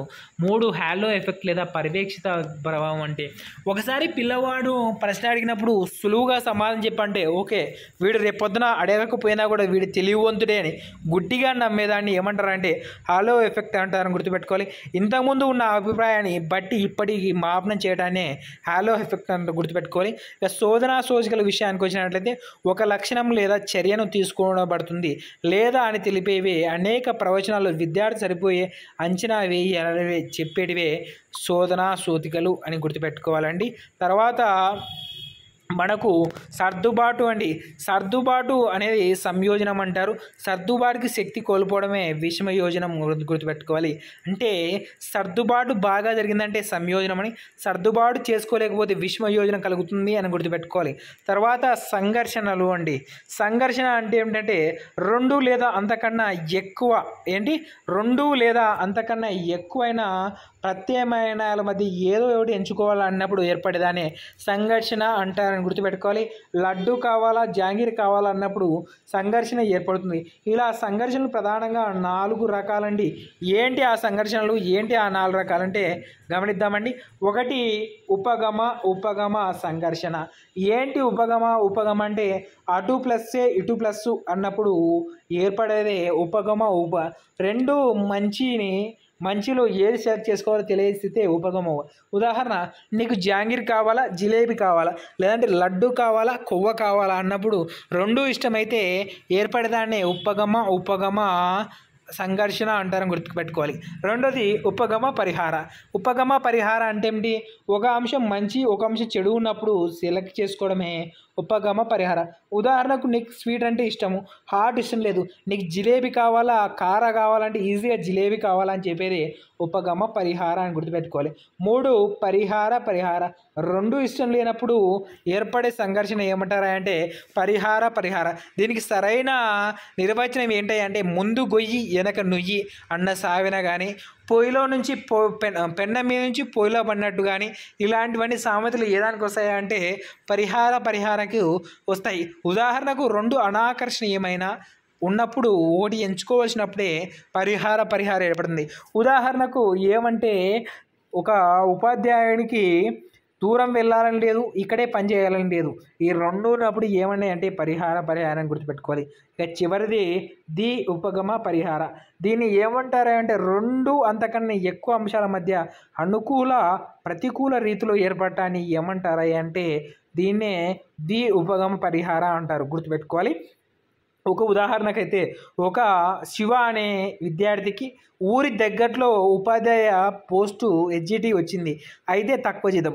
ఊరికి చాలా దూరంలో జూనియర్ లెక్చర్ పోస్ట్ వచ్చింది, అయితే ఎక్కువ జీతం. ఇక్కడ తల్లిదండ్రులను వదిలి తక్కువ జీతంతో పని చేయాలా లేదంటే తల్లిదండ్రులు వదిలేసి దూరం వెళ్ళి ఎక్కువ జీతంతో పని చేయాలా అనేది ఉపగమ పరిహార సంఘర్షణ కిందికి వస్తుందని గుర్తుపెట్టుకోవాలి.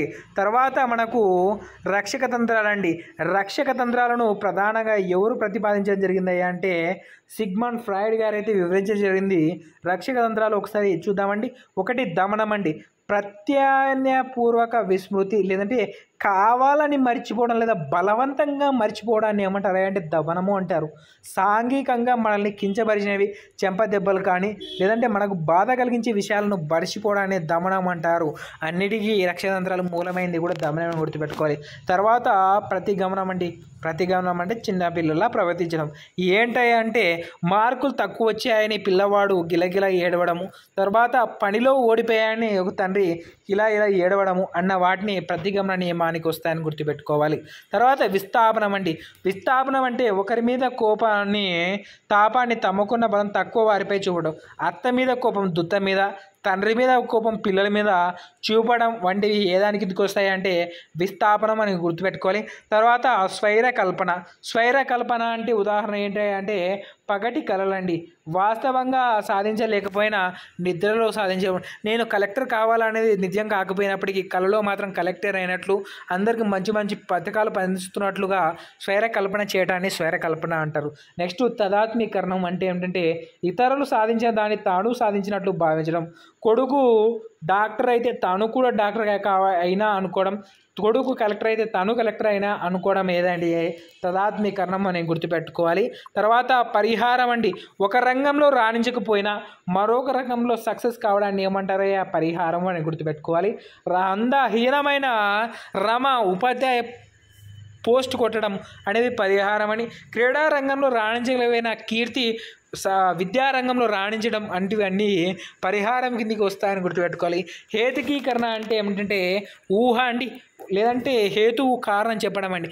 వైఫల్యాలకు అపజయాలకు సాకులు చెప్పడం వాటిని ఏమంటారు అంటే హేతుకీకరణం అంటే అందని ద్రాక్ష పుల్లన అని కానీ లేదంటే పరీక్షలు ఫెయిల్ కావడానికి మా సారే కారణమని, లేదంటే ప్రశ్నాపత్రం చాలా కఠినంగా వచ్చిందని చెప్పడమే హేతుకీకరణకు ఉదాహరణలు అని గుర్తుపెట్టుకోవాలి.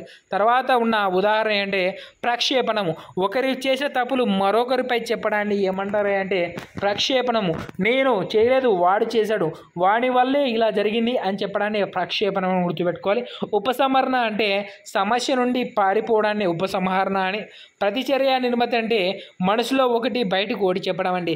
ఉదాహరణకు నీ ఫ్రెండ్ అంటే ఇష్టం లేదు, అయినా నువ్వు చాలా ఇష్టం రా, దగ్గర రా అని హక్ చేసుకుని నీ మనసులో దుర్మార్గు, వీనికి ఎన్ని చేసినా తప్పే అని మనసులో అనుకోవడాన్ని ఏమంటారంటే ప్రతిచర్య నిర్మితి అంటారని గుర్తుపెట్టుకోవాలి. తర్వాత ఉదాత్తీకరణం అండి. సంఘ సమ్మతి కానీ వాటిని ఆమోదించి నిర్మాణాతి వ్యతిరేకించడం ఏంటయ్యా అంటే ఉదాత్తీకరణం అని గుర్తుపెట్టుకోవాలి. బౌద్ధికీకరణం అంటే ఉద్దర మాటలను గుర్తుపెట్టుకోవాలి. బాధాకరమైన సంఘటనలు జరిగినప్పుడు వాటిని స్పందనించకపోవడాన్ని బౌద్ధికీకరణం అని. తర్వాత నిరాకరణం అంటే అంగీకరించడానికి ఇష్టం లేకపోవడం, వాటిని అంగీకరించేవాడిని నిరాకరణ అని గుర్తుపెట్టుకోవాలి.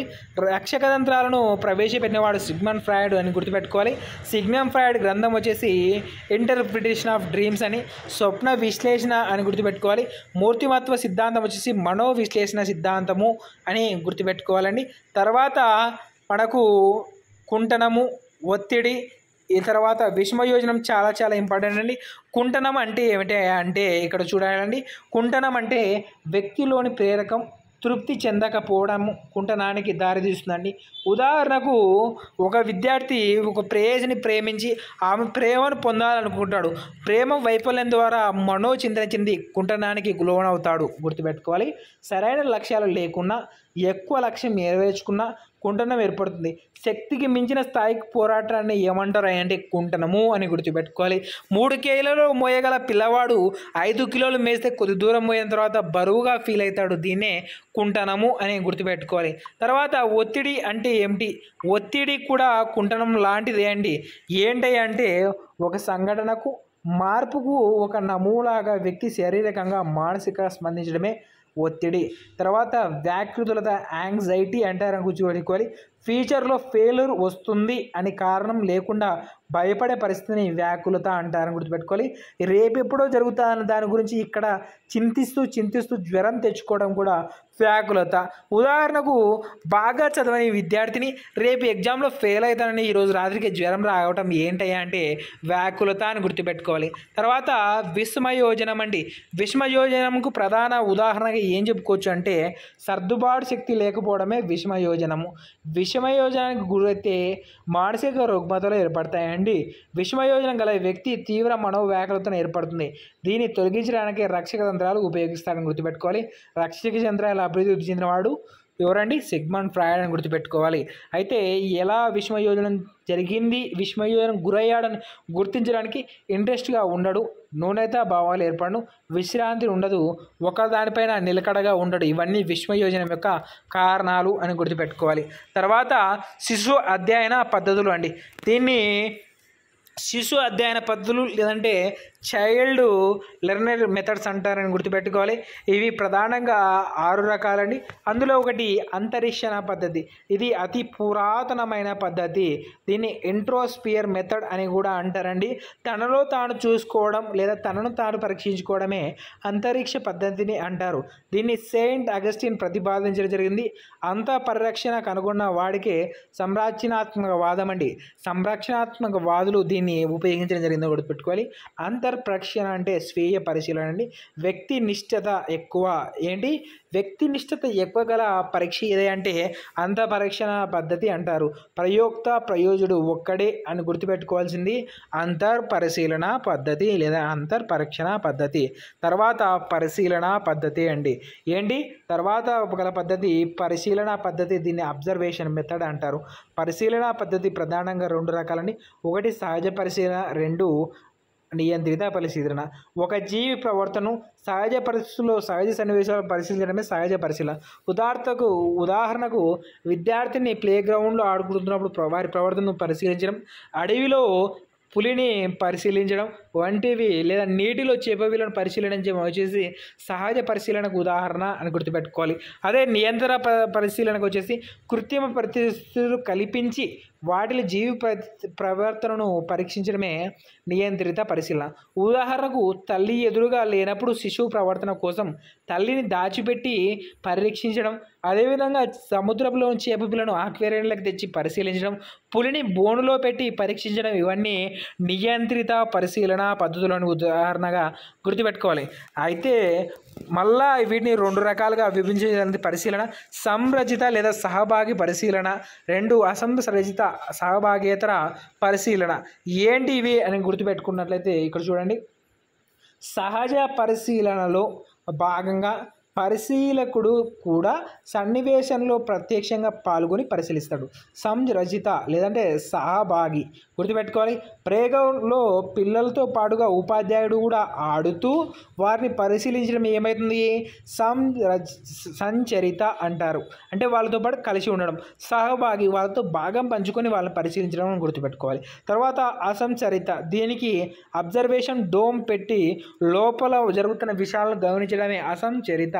అంటే వాళ్ళతో భాగం కాకుండా వాళ్ళని పరిశీలించడమే అసంచరిత లేదా సహభాగేతర అంటారు. గుర్తుపెట్టుకోవాలి. సహజ పరిశీలనలో భాగంగా పరిశీలకుడు ప్రత్యక్షంగా పాల్గొనకుండా దూరంగా ఉండి పరిశీలించడం. ఉదాహరణ, ప్లేగ్రౌండ్లో పిల్లలతో ఆడుకుంటున్న దాన్ని టీచర్ గోడ చాటున ఉండి పరిశీలించడాన్ని సహభాగేతర పరిశీలన అంటారు అని గుర్తుపెట్టుకోవాలండి. తర్వాత మనకు పరిపూచ పద్ధతి అండి. దీన్ని ఇంటర్వ్యూ మెథడ్ అంటారు. దీన్ని ఎవరు కనుగొన్నా అంటే మేకాబీ వారు కనిపెట్టారని. ఇంటర్వ్యూ పద్ధతిలో ప్రధానంగా 2 రకాలండి. ఒకటి సంచరిత పద్ధతి, అసంరచిత పద్ధతి.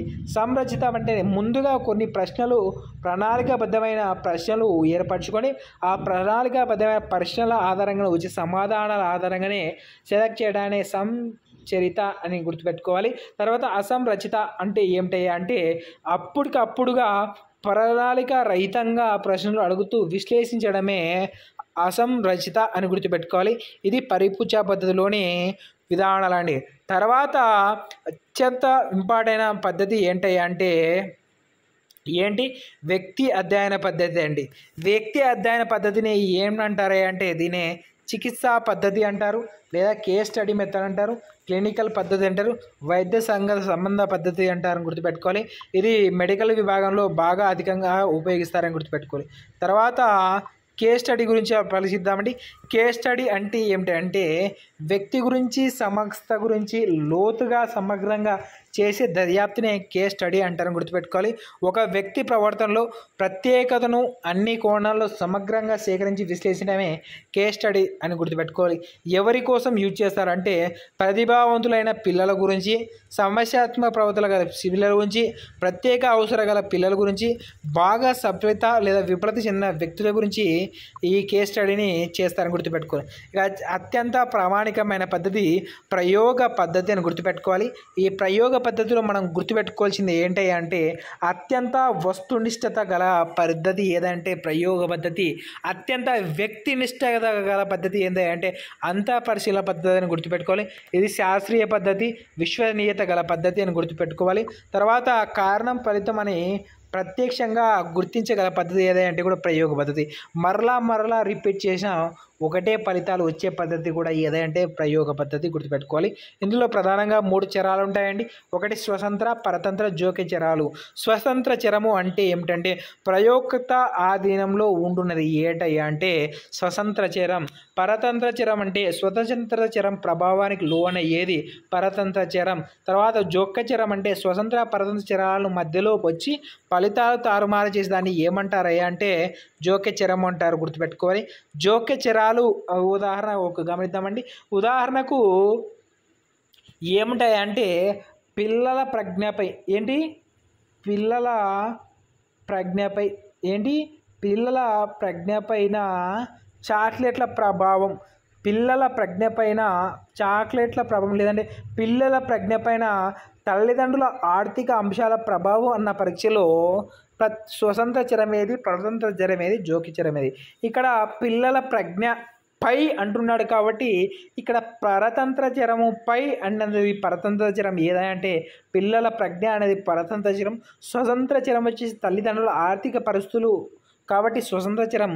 జోక్య చరాలు ఏమిటి అంటే ఉద్యోగము, విద్య మధ్యన వచ్చేటివన్నీ స్వతంత్ర లేదా జోక్య చరాలు అవుతాయని గుర్తుపెట్టుకోవాలి. జోక్య చరాలు నియంత్రించే పద్ధతులు ప్రధానంగా 3 పద్ధతులు అండి. అది ఒకటి సమజోడీ పద్ధతి. ఏంటి? సమజోడీ పద్ధతి.